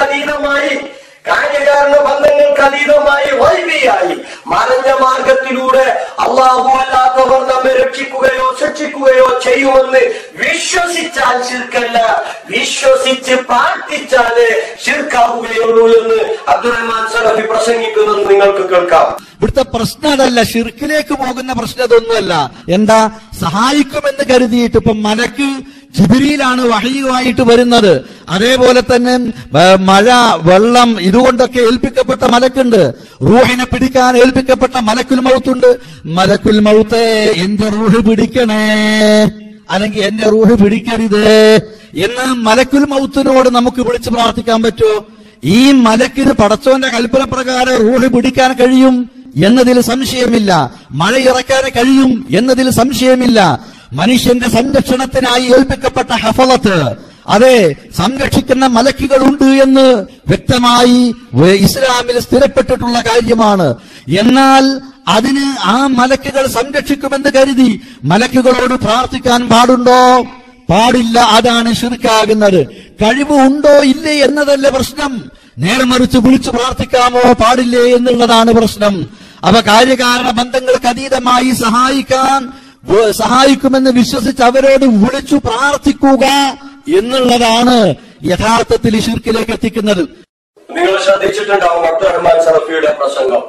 അതിൽ അദ്ദേഹം ഉന്നയിച്ച വാദം കൃത്യമായി പരിശുദ്ധ ഖുർആനിനും സുന്നത്തിനും വിരുദ്ധമാണ്.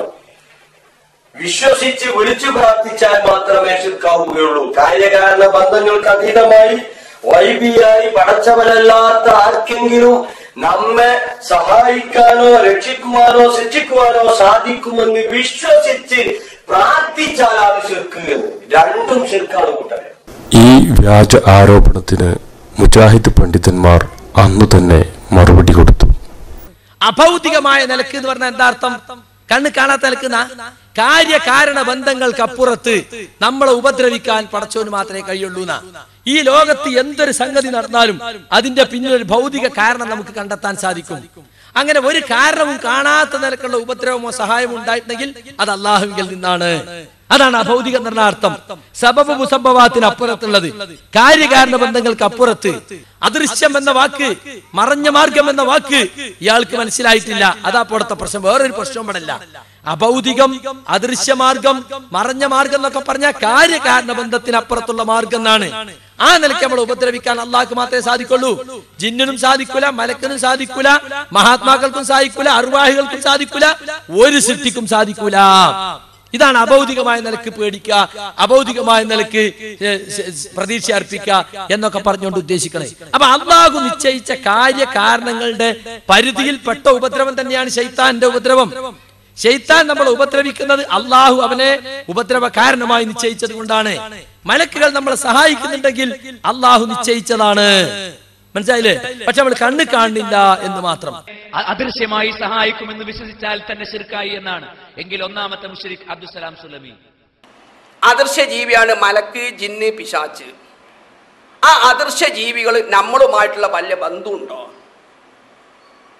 ഉണ്ടെങ്കിൽ ആ ബന്ധം എന്താണ്? ഒന്ന്, മലക്കുകൾ നമ്മുടെ ജീവിതവുമായി ബന്ധമുണ്ട്, നമുക്ക് എതിർക്കാൻ പറ്റൂല. ഖുർആൻ വ്യക്തമായി പറഞ്ഞ നമ്മുടെ നന്മ തിന്മകൾ എഴുതി വെക്കുക. ലഹു മുഅഖിബാത്തും മിൻ ബൈനി യദൈഹി വമിൻ ഖൽഫിഹി യഹ്ഫദൂനഹു മിൻ അംരില്ലാ. ചിലപ്പോൾ അപകടത്തിൽ നിന്ന് പടച്ചോൻ പറഞ്ഞ് അപകടത്തിൽ നിന്നൊക്കെ മലക്ക് നമ്മളെ രക്ഷപ്പെടുത്തുന്നു പറഞ്ഞു. പിന്നെ നമ്മൾ വിശ്വസിച്ച മാതിരി മഴ പെയ്ക്കണ പിന്നിൽ മലക്കുണ്ടെന്നൊക്കെ നമ്മൾ വിശ്വസിക്കുന്നുണ്ടല്ലോ. ഇത് ഞാനായിരുന്നു പറഞ്ഞെങ്കിൽ ഇവിടെ വിപ്ലവം ഉണ്ടായി. അല്ലെങ്കിൽ മുജാഹിദ് പ്രസ്ഥാനത്തിന്റെ ഏതെങ്കിലും പ്രബോധകരോ പ്രസംഗകരോ അതല്ലെങ്കിൽ തലമുതിർന്ന പണ്ഡിതന്മാരാണ് ഇത് പറഞ്ഞത് എങ്കിൽ പിന്നെ ഇത് മതി. 4 CD 10 CD കുറെ പരിപാടികൾ നടത്താൻ ഇത് മാത്രം. നിങ്ങൾ ശരിക്കും ശ്രദ്ധിക്കുക, എന്റെ വകയല്ല, അബ്ദുസ്സലാം സുലമിയുടെ വാക്കാണ്. എന്താ പറയുന്നത്? അള്ളാഹുവിന്റെ നിർദ്ദേശപ്രകാരം പല വിപത്തുകളിൽ നിന്നും മലക്കുകൾ മനുഷ്യരെ രക്ഷപ്പെടുത്തുന്നു. ഈ കാരണത്താൽ മലക്കുകളെ വിളിച്ചു തേടുവാൻ ഇസ്ലാം അനുവാദം നൽകുന്നില്ല. ആരെ പറഞ്ഞു ഈ കാരണത്താൽ മലക്കുകളെ വിളിച്ചു തേടാം എന്ന്? ഇവിടെ ഇസ്ലാം ജിന്നിനെ വിളിച്ചു തേടാൻ വേണ്ടി മുജാഹിദ് പക്ഷത്തുള്ള പണ്ഡിതന്മാരും പ്രബോധകന്മാരും പ്രസംഗിച്ചുകൊണ്ടിരിക്കുന്നു, എഴുതിക്കൊണ്ടിരിക്കുന്നു എന്നുള്ള നുണപ്രചാരണമാണ് അവർ നടത്തിക്കൊണ്ടിരിക്കുന്നത്. ഇവിടെ ആരും മുജാഹിദ് പ്രസ്ഥാനത്തിന്റെ വേദികളിൽ നിന്ന് ഇസ്ലാം ജിന്നിനെ വിളിച്ചു തേടാൻ പഠിപ്പിച്ചിട്ടില്ലെന്ന് മാത്രമല്ല, മുജാഹിദുകളുടെ കൂട്ടത്തിലെ ഒരു ചെറിയ കുട്ടിക്ക് പോലും അറിയാം സൃഷ്ടികളെ വിളിച്ചു പ്രാർത്ഥിച്ചുകൂടാ എന്ന്. അതിന്റെ അർത്ഥം അദൃശ്യമായ രീതിയിൽ, നാം കാണാത്ത രീതിയിൽ ഒരു സഹായം കിട്ടുമെന്ന് വിശ്വസിക്കുമ്പോഴേക്കും ശിർക്കാകുമെന്നാണോ? അല്ല. അതുകൊണ്ട് തന്നെ നേരത്തെ CP മുർസലി പറഞ്ഞ വാചകം നമ്മൾ ഒന്നുകൂടി വായിക്കുക. അദൃശ്യമാർഗത്തിൽ ഉപകാരമോ ഉപദ്രവമോ ചെയ്യാൻ പിശാചിന് കഴിവുണ്ടെന്ന് വിശ്വസിക്കുന്നത് ശിർക്കാണ്. ഞാനിവിടെ അബ്ദുസ്സലാം സുലമിയുടെ വാക്ക് ഒന്നുകൂടി വായിക്കട്ടെ. ഇവിടെ മലക്കുകളും ഉദ്ദേശിക്കുന്നു. അള്ളാഹു മനുഷ്യന് വേണ്ടി ഏർപ്പെടുത്തിയ രക്ഷാ നടപടികൾ വിവരിക്കുകയാണ്. അള്ളാഹുവിന്റെ നിർദ്ദേശപ്രകാരം പല വിപത്തുകളിൽ നിന്നും മലക്കുകൾ മനുഷ്യരെ രക്ഷപ്പെടുത്തുന്നു. ഞാൻ ചോദിക്കട്ടെ, പിശാച് അഭൗതിക മാർഗത്തിൽ അദൃശ്യ മാർഗത്തിൽ സഹായിക്കുമെന്ന് പറഞ്ഞാൽ മാത്രമേ ശിർക്കാവുള്ളൂ? ഏത് മാനദണ്ഡത്തിന്റെ അടിസ്ഥാനത്തിലാണ് മലക്ക് അദൃശ്യ മാർഗത്തിൽ സഹായിച്ചാൽ ശിർക്കാവുകയില്ല? പിശാച് അദൃശ്യ മാർഗത്തിൽ സഹായിച്ചാൽ ശിർക്കാകും. ഇനി ഒരു വരുന്ന സന്ദർഭത്തിൽ മറ്റുള്ളവർ വിശദീകരിക്കട്ടെ ആ കാര്യം, എന്താണ് അതിന്റെ മാനദണ്ഡമെന്ന്. നമ്മൾ പറയുന്നു അദൃശ്യമായ മാർഗത്തിൽ പിശാചിനോട് സഹായം തേടിയാലും ശിർക്കാണ്. അതേപോലെ തന്നെ അഭൗതികമായ മാർഗത്തിൽ സഹായം കിട്ടുമെന്ന് കരുതി മലക്കുകളോട് സഹായം തേടിയാലും ശിർക്കാണ്. അന്ധവിശ്വാസങ്ങളുടെയും അനാചാരങ്ങളുടെയും ചെളിക്കുണ്ടിൽ ആഴ്ന്നിറങ്ങിയിരുന്ന കേരള മുസ്ലിങ്ങളുടെ ഒരു നൂറ്റാണ്ട് മുമ്പുള്ള ചരിത്രം നിഷ്പക്ഷരായ പല ചരിത്രകാരന്മാരും രേഖപ്പെടുത്തി വെച്ചിട്ടുണ്ട്. ആത്മീയ ചികിത്സാ കേന്ദ്രങ്ങളെന്നും പറഞ്ഞിട്ടാ പല ആളുകളും പോണത്. രോഗം വരുമ്പോ പിശാച് നമ്മളെ നല്ലോണം ഉപയോഗപ്പെടുത്തും അല്ലേ? ഒരു ഡോക്ടർ അടുത്ത് പോയി, മറ്റേ ഡോക്ടർ അടുത്ത് പോയി, 3-4 ഡോക്ടർ അടുത്ത് പോയിട്ടൊന്നും മാറുന്നില്ല. കാരണം വൈദ്യശാസ്ത്രം പുരോഗമിച്ച് തുമ്പില്ലാതായ മാതിരിയപ്പുള്ളത്. ഇനിയിപ്പോ ഓരോ ബെർലിനും സ്പെഷ്യലിസ്റ്റ് വരേണ്ട സ്ഥിതിയാ. ENT അടുത്ത് ചെന്ന ഓന് കജിനെയും കാലിനെയും പറ്റി ഒന്നും തിരിയാത്ത സ്ഥിതിയാ. എല്ലിന്റെ ഡോക്ടറെ അടുത്ത് ചെന്നാ ഓന് ഹട്ടിനെ പറ്റി തിരിയൂല. കാരണം ഓരോ വിജ്ഞാന ശാഖയും വിപുലീകരിച്ച് ഇങ്ങനെ പോവാണ്. സ്വാഭാവികമായും ചിലപ്പോൾ രോഗം കണ്ടെത്താൻ 3 or 4 ഡോക്ടറെ സമീപിക്കേണ്ടി വരും. പല ടെസ്റ്റുകളും നടത്തേണ്ടി വരും. 10 ഡോക്ടർക്ക് കാണാൻ പറ്റാത്ത 11ാമത്തെ ഡോക്ടർ കണ്ടെന്ന് വരും. അങ്ങനെയൊക്കെ ഏതറ്റം വരെ നമ്മൾ പോകണം, ചികിത്സിക്കണം. തദാവൂ, നിങ്ങൾ ചികിത്സിക്കൂ. ഒരു രോഗം അല്ലാഹു ഇറക്കിയിട്ടുണ്ടോ, അതിനൊരു മരുന്നും അല്ലാഹു ഇറക്കിയിട്ടുണ്ട്, ഒരു ഔഷധം ഇറക്കിയിട്ടുണ്ട്. അതിന് മരുന്നില്ല, അതിന് മരുന്നില്ല. മരുന്നില്ല നിങ്ങൾ പറയണ്ട, നിങ്ങൾ കണ്ടെത്തിയിട്ടില്ല എന്ന് പറഞ്ഞാൽ മരുന്നുണ്ട് എന്ന് റസൂലാ പറയണേ. എല്ലാറ്റും മരുന്നുണ്ട്. ജഹിലഹു അലിമഹു മൻ അലിമഹു ജഹിലഹു മൻ ജഹിലഹു. അറിഞ്ഞവൻ അറിഞ്ഞു, അറിയാത്തവൻ അറിയാതെ പോയി എന്നാ ഹദീസിന്റെ ബാക്കി. അതുകൊണ്ട് രോഗം വന്നാൽ ചികിത്സിക്കണം, മരുന്ന് ഉപയോഗിക്കണം. വലാ തഖ്നാഉ ബിൽ ഹറാം, ഹറാം കൊണ്ട് ചികിത്സിക്കരുത്. നിങ്ങൾക്കൊരു ചികിത്സ ഉണ്ട്, ഞാൻ പറഞ്ഞുതരാം. ഒരു 50 മില്ലി പട്ടച്ചായം രാവിലെ അടിച്ച നിങ്ങളെ അസുഖം മാറും. ആരോടും പറയണ്ട. പറ്റുമോ? പറ്റൂല. വേറെ ചില ആളുകൾ നിങ്ങൾ കൃത്യമായി സംഗീതം കേട്ടാൽ മതി, നിങ്ങളെ മനസ്സിന് സ്വസ്ഥത കിട്ടും. കേൾക്കാൻ പറ്റുമോ? ഹറാം കൊണ്ട് ചികിത്സിക്കാൻ പാടില്ല, ഹറാം ചികിത്സിക്കാനുള്ള നിർദ്ദേശിച്ചിട്ടില്ല. അപ്പൊ അത് നമ്മൾ മനസ്സിലാക്കണം. അത്തരം ഘട്ടങ്ങളിൽ പിശാചി നമ്മളെ സമീപിക്കും. അവിടെ നിന്ന് പോയോക്ക്, ഇവിടെ നിന്ന് പോയോക്ക്. അപ്പൊ ഇരുകാലി പിശാചുക്കളും വരും. എന്റെ സലഫി മുജാഹിദും പറഞ്ഞാലേ കുട്ടിനെ കിടത്ത കണ്ടോ എന്ന് പറയും. പെണ്ണുങ്ങൾ ഇങ്ങനെ മന്ത്രിക്കും. കാരണം അധികവും മറ്റേന്ന് കെട്ടിക്കൊടുന്നാവും സ്ത്രീധനം വാങ്ങാൻ സൗകര്യത്തിന്. അപ്പൊ ഓളെങ്ങനെ തലയണ മന്ത്രം, മനുഷ്യ നിങ്ങളെ സലഫിയും മുജാഹിദും പറഞ്ഞാൽ നമ്മളെ കുട്ടിന്റെ കാര്യം കേട്ടോ. ഓളൊരു കരച്ചിലും അതിലിപ്പം വീണ്. നെജ്ജു എന്റെ ആങ്ങളെയും കൊണ്ടേക്ക് ആരും അറിയണ്ട. അങ്ങനെ തലയിൽ മുണ്ടിട്ടിട്ട് മെല്ലെ പോകുക. കണ്ടോ? ഓൻ കെട്ടിയപ്പോ എന്താ പറഞ്ഞേ? ഞാൻ കെട്ടിക്കൊണ്ടൊന്ന് നന്നാക്കല്ലേ. ഇപ്പൊ ആരാ നന്നായത്? മൂപ്പര് നന്നായി, ഓള് നന്നായില്ല. കണ്ടോ? എത്ര ആളുകളുണ്ട് എന്നറിയോ അറിയാതെ ഇത്തരം കേന്ദ്രങ്ങളിൽ പോകുന്നത്. അവർക്ക് എന്താണ് ഇസ്ലാമിന്റെ ചികിത്സ എന്ന് അറിഞ്ഞുകൂടാ. ഇസ്ലാമിന്റെ ചികിത്സ മരുന്നുകൊണ്ടുള്ള ചികിത്സ, അതോടൊപ്പം ആത്മീയ ചികിത്സ ഇല്ലേ? ഉണ്ട്. എന്താ ആത്മീയ ചികിത്സ? എന്നാ പ്രാർത്ഥിക്കുക, അള്ളാഹിനോട് പ്രാർത്ഥിക്കുക, ഖുർആൻ ഓതുക, ഓതാൻ വയ്യാത്ത ആൾക്ക് ഓതി കേൾപ്പിക്കുക. അതിന് പ്രത്യേക കേന്ദ്രം ആളൊന്നും വേണ്ട, നമ്മൾ സ്വന്തമായി പഠിച്ചാൽ മതി. പഠിച്ചിട്ട് പഠിച്ച ഒരാളോട് നമുക്ക് പഠിപ്പിച്ചു തരാൻ പറഞ്ഞാൽ മതി. അതങ്ങനെ ചെയ്തോ. ഏത് ഭൗതിക ചികിത്സയോടൊപ്പവും ഈ ആത്മീയ ചികിത്സ ചെയ്തുകൊണ്ടിരിക്കണം. അല്ലാതെ പ്രത്യേക സിദ്ധ കേന്ദ്രങ്ങൾ ഉണ്ടാക്കി അവിടെ പോയിട്ട് അവിടുന്ന് കൊടുക്കുന്ന ഏലസും അവിടുന്ന് കൊടുക്കുന്ന ഉറുക്കും അവിടുന്ന് കൊടുക്കുന്ന പൊടിയും അവിടുന്ന് കൊടുക്കുന്ന തകിടൊക്കെ കൊണ്ടാണ് ജീവിക്കുന്നത്. പല ആളുകളും ജീവിക്കുന്ന ഈ കണ്ടൻസർ അരയിലുണ്ടാവും. ഇപ്പൊ ആരും ഇങ്ങനെ പൊതുവായിട്ട് കുളിക്കാനൊന്നും പോകാത്തതുകൊണ്ട് ആർക്കും അറിയില്ല. കണ്ടൻസറിനെ ജീവിക്കണ പല ആളുകളും. ഉള്ളിൽ ആ വിശ്വാസമുണ്ട്. അതുകൊണ്ട് സുഹൃത്തുക്കളെ വളരെയേറെ ഭയപ്പെടണം. ശിർക്കിലേക്ക് എത്തിപ്പെടുന്ന കാര്യങ്ങളായതൊക്കെ. ഏലസ്, ഉറുക്ക്, ഐക്കല്ല് പോലത്തതൊക്കെ ഉണ്ടല്ലോ, ശിർക്കിൻ്റെതാണ്. അതൊരിക്കലും തന്നെ ഒരു മുസ്ലിമിന് പറ്റിയതല്ല. അതുകൊണ്ട് നമ്മൾ ചികിത്സിക്കണം. രോഗം വന്നാൽ പിശാച് നമ്മളെ വഴിതെറ്റിക്കാൻ ശ്രമിക്കും. അതുവരെ തൗഹീദിൽ ജീവിച്ച ആള് അവസാനം ഒരു കുട്ടിക്ക് ചെറിയൊരു മാനസിക വിഭ്രാന്തി വരുമ്പോഴേക്ക് അതുവരെയുള്ള തൗഹീദ് മുഴുവൻ നഷ്ടപ്പെടുത്തി ശിർക്കിലായി മരിച്ചു പോകുന്നു. അയാൾ 50 കൊല്ലം തൗഹീദിൽ ജീവിച്ചത് വെള്ളത്തിലായി. മാനസിക രോഗങ്ങൾ വരുമ്പോ നേരെ പോകും അങ്ങോട്ട്. കാരണം എന്താ? ആളുകൾ പിന്നാലെ കൂടും. ഇങ്ങനെ നിന്നാ കുട്ടിക്ക് രോഗം മാറൂലട്ടോ, അവിടെ പോണം ഇവിടെ പോണം. ഒന്നും ചെയ്യണ്ട, ആ തലേൻ്റെ തൊട്ടിലൊന്ന് വെച്ചാൽ മാത്രം മതിയായി. ഒരു സാധനം കൊണ്ടുവന്ന് കൊടുത്തിട്ട് അതെങ്ങനെ ആ തലേൻ്റെ തൊട്ടിൽ വെച്ചാൽ മതിയല്ലോ. വിശ്വാസായില്ലേ? ഇതുപോലെ എത്ര കാര്യങ്ങൾ. അതുമാണ് നമ്മുടെ സമൂഹം ഇന്ന് വഴിതെറ്റിപ്പോകാനുണ്ടായിട്ടുള്ള പ്രധാനപ്പെട്ട ഒരു കാരണം. ഞാൻ അവസാനിപ്പിക്കുകയാണ് സുഹൃത്തുക്കളെ. വിശ്വാസപരമായി അങ്ങേയറ്റം വഴിപിഴയ്ക്കുകയും കർമ്മങ്ങളിൽ നിന്നും അകലേക്ക് വിട്ടുനിൽക്കുകയും ചെയ്തിരുന്ന ആ സമൂഹത്തെ ഏകദൈവാരാധനയുടെ നൂലിൽ ഒരുമിപ്പിക്കാനും വിശ്വാസത്തിന്റെ ഉന്നതിയിലേക്കും കർമ്മങ്ങളുടെ പവിത്രതയിലേക്കും കൈപിടിച്ചുയർത്തിയതും മുജാഹിദ് പ്രസ്ഥാനമാണ്. വിശ്വാസത്തിന്റെ പേരിലും കർമ്മങ്ങളുടെ പേരിലും അന്ധവിശ്വാസങ്ങളും അനാചാരങ്ങളും നമ്മുടെ സമൂഹത്തിൽ കൂപ്പുകുത്തിയപ്പോൾ അന്ന് ഇസ്ലാഹി പ്രസ്ഥാനത്തിന്റെ അമരക്കാര്, പണ്ഡിതന്മാര്, നേതാക്കള് അന്ധവിശ്വാസങ്ങൾക്കെതിരിൽ സന്ധിയില്ലാ സമരം ചെയ്തുകൊണ്ട്, അനാചാരങ്ങൾക്കെതിരിൽ നിരന്തരമായ സമരം ചെയ്തുകൊണ്ട് ബോധവൽക്കരണ പ്രവർത്തനങ്ങളിലൂടെയാണ് ഈ സമുദായത്തെ മാറ്റിയെടുത്തിട്ടുള്ളത്.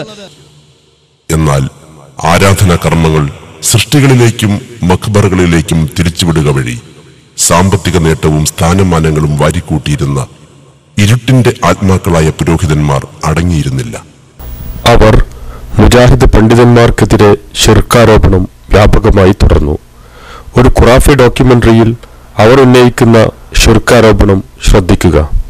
എന്നാൽ സക്കരിയ സ്വലാഹി, അബ്ദുറഹ്മാൻ സലഫി തുടങ്ങിയവരുടെ നേതൃത്വത്തിലുള്ള ഈ തൗഹീദ് മാറ്റത്തെ അംഗീകരിക്കാനാവില്ലെന്ന് തുറന്നു പ്രഖ്യാപിച്ചുകൊണ്ട് മൗലവി ഗ്രൂപ്പിൽ തന്നെ മറ്റൊരു ചേരി ഇപ്പോൾ ശക്തിപ്പെട്ടു വരികയാണ്. കേന്ദ്രം പുറത്തിറക്കിയ അള്ളാഹുവിന്റെ ഔലിയാക്കൾ എന്ന പുസ്തകത്തിൽ കുഞ്ഞീദ് മദനി തൗഹീദിന്റെ താൽപര്യവും വിവക്ഷയുമായി ഏറ്റവും പ്രധാനമായി പറയുന്നത് മനുഷ്യ കഴിവിനതീതമായ വിധത്തിൽ രക്ഷാശിക്ഷകളേൽപ്പിക്കാനുള്ള കഴിവ് ഈ പ്രപഞ്ചത്തിൽ അള്ളാഹുവിന് മാത്രമേയുള്ളൂ എന്ന് വിശ്വസിക്കുക എന്നാണ്. മനുഷ്യ കഴിവിനതീതമായി ജിന്നുകൾക്കും മലക്കുകൾക്കും പല കഴിവുകളുണ്ടെന്ന് വിശ്വസിക്കുന്ന സക്കരിയ സ്വലാഹിയും അബ്ദുറഹ്മാൻ സലഫിയും അടക്കമുള്ള പണ്ഡിതർ കുഞ്ഞീദ് മദനിയുടെ ഈ തൗഹീദ് അനുസരിച്ച് മുശ്രിക്കുകളാകുന്നു. മനുഷ്യ കഴിവിനതീതമായി ജിന്നുകൾക്കും മലക്കുകൾക്കും പല കഴിവുകളുണ്ടെന്ന് വിശ്വസിക്കുന്ന സക്കരിയ സ്വലാഹിയും അബ്ദുറഹ്മാൻ സലഫിയും അടക്കമുള്ള പണ്ഡിതർ കുഞ്ഞീദ് മദനിയുടെ ഈ തൗഹീദ് അനുസരിച്ച് മുശ്രിക്കുകളാകുന്നു. 2007 ഏപ്രിൽ മാസം ഇസ്ലാഹ് മാസികയിൽ പിശാചിന്റെ സഹായവും പ്രാർത്ഥനയുടെ അർത്ഥവും എന്ന ലേഖനത്തിൽ ഇവർ പ്രാർത്ഥനയുടെ പുതിയ നിർവചനം എഴുതുന്നു. സൃഷ്ടികൾക്ക് നൽകപ്പെട്ട കഴിവിനതീതമായ കാര്യങ്ങളിൽ സഹായം തേടലാണ് പ്രാർത്ഥന. തൗഹീദിലെ ഈ മാറ്റത്തോടെ വൻ പ്രതിസന്ധിയാണ് മൗലവി വിഭാഗം നേരിട്ടുകൊണ്ടിരിക്കുന്നത്. പ്രാർത്ഥനയ്ക്കും ഇബാദത്തിനും പുത്തൻ നിർവചനങ്ങൾ നൽകി പുതിയ തൗഹീദ് സ്വീകരിച്ച മൗലവി വിഭാഗം തനി ശിർക്കാണ് ചെയ്യുന്നതെന്ന് പഴയ തൗഹീദിൽ പിടിച്ചു നിൽക്കുന്ന മടവൂർ വിഭാഗം തുറന്നടിക്കുന്നു. അലി മദനി മൊറയൂരിന്റെ പ്രസംഗം കേൾക്കുക. കാരണം കാര്യകാരണ ബന്ധത്തിന് അതീതമായി അഭൗതികമായി മലക്കുകളോട് ചോദിക്കുകയാണ്, അതുപോലെ തന്നെ ജിന്നുകളോട് ചോദിക്കുകയാണ്. നേരത്തെ വിശദീകരിച്ചു. അപ്പൊ പ്രാർത്ഥിക്കാമെന്ന് നിങ്ങൾ പറഞ്ഞിട്ടുണ്ട്, നിങ്ങൾ എഴുതിയിട്ടുണ്ട്, നിങ്ങൾ ശിർക്കിലേക്ക് പോയിട്ടുണ്ട്. ഇത് വസ്തുതയാണ്, ഞങ്ങൾ അത് വിശദീകരിച്ചിട്ടുണ്ട്. പക്ഷേ എന്നിട്ട് ഇപ്പോഴും ചോദിക്കുക ആരാ പ്രാർത്ഥിക്കുക എന്ന് പറഞ്ഞത് എന്ന്. എന്നിട്ടോ തൊട്ടടുത്ത് തന്നെ നേരത്തെ പറഞ്ഞ നിർവചനം മാറ്റം ചെയ്ത് സൃഷ്ടികളോട് കഴിവിനപ്പുറമുള്ളത് ചോദിക്കലാണ് പ്രാർത്ഥന എന്ന്. എവിടെ നിന്നാണ് ഈ നിർവചനം കിട്ടിയിട്ടുള്ളത്? ഇത്തരം ഖുറാഫി മടവൂരി ആരോപണങ്ങൾക്ക് മുജാഹിദ് വേദികളിൽ നിന്നും മറുപടി കൊടുത്തത് എന്തായിരുന്നുവെന്ന് ശ്രദ്ധിക്കുക. മടവൂരികൾ നമ്മളെ സംബന്ധിച്ച് ആദ്യമൊക്കെ നമ്മൾ മനുഷ്യ കഴിവിനപ്പുറം എന്നാണ് പ്രാർത്ഥനയ്ക്ക് നിർവചനം നൽകിയെങ്കിൽ ഈ ജിന്നിൻ്റെ വിഷയം വന്നതിന് ശേഷം മനുഷ്യ സൃഷ്ടികൾക്കപ്പുറം എന്ന് പറയുന്നുണ്ട്. ഈ വാദം ശരിയാണോ? അവർ ഉന്നയിക്കുന്നതിന് എന്താണ് മറുപടി പറയുക? മനുഷ്യ കഴിവിന് അതീതമായ എന്ന് പറഞ്ഞാൽ അതുകൊണ്ട് ഉദ്ദേശിക്കുന്നത് മനുഷ്യൻ ഒരു സൃഷ്ടിയാണ്. അപ്പോൾ ഒരു മനുഷ്യനോട് അവൻ്റെ കഴിവിന് അതീതമായ കാര്യങ്ങൾ, ഇതുപോലെ ഏതൊരു സൃഷ്ടിയോടും ആ സൃഷ്ടിയുടെ കഴിവിന് അതീതമായ കാര്യങ്ങൾ ആവശ്യപ്പെടുക എന്നതുകൊണ്ടുള്ള വിവക്ഷ കാര്യകാരണ ബന്ധങ്ങൾക്ക് അതീതമായ പ്രാപഞ്ചിക നിയമങ്ങൾക്ക് അതീതമായ കാര്യങ്ങളിൽ അവരോട് സഹായം ആവശ്യപ്പെടുക, പ്രാർത്ഥിക്കുക എന്നതാണ്. അതാണ് ശിർക്ക്. അപ്പോൾ മുമ്പ് ഉപയോഗിച്ച വാചകങ്ങൾ തിരുത്തേണ്ടതോ അങ്ങനെ തിരുത്തുന്ന ഒരവസ്ഥയോ നമ്മളെ സംബന്ധിച്ചിടത്തോളം അല്ല. നമ്മളൊക്കെ എപ്പോഴും ആ പണ്ട് പറഞ്ഞ അത് തന്നെ പറയാറുള്ളത്. അതിങ്ങനെ ആരെങ്കിലും എഴുതുമ്പോൾ മാറിപ്പോയിട്ടുണ്ടെങ്കിൽ അതിൻ്റെ പിന്നാലെ ചില ആളുകൾ ഇത്തരം സംശയങ്ങളും ചോദ്യങ്ങളുമായിട്ട് കൂടുന്നു എന്ന് മാത്രമേ ഉള്ളൂ. അപ്പോൾ നമുക്കത് തിരുത്തേണ്ട ഒരാവശ്യമല്ല. ഇനിയിപ്പോൾ ഒരാൾ മനുഷ്യ കഴിവിന് അതീതമായ എന്നതിന് പകരം സൃഷ്ടികളുടെ കഴിവിന് അതീതമായ എന്ന് എഴുതിപ്പോയാൽ ആദ്യം പറഞ്ഞത് തെറ്റും രണ്ടാമത്തേത് ശരിയും എന്ന് അതിന് അർത്ഥമില്ല. ഇതുകൊണ്ട് രണ്ടും പരസ്പര വൈരുദ്ധ്യങ്ങൾ ഉണ്ടാകുന്നുമില്ല എന്നതാണ്. അതേ ഇസ്ലാഹിൽ തന്നെ ഇവർ എഴുതുന്നു, പകൽ വെളിച്ചത്തിൽ വിജനമായ മരുഭൂമിയിലൂടെ വഴിയറിയാതെ നടന്നു നീങ്ങുന്ന ഒരാൾ പരിസരത്ത് ആരെയും കാണുന്നില്ല.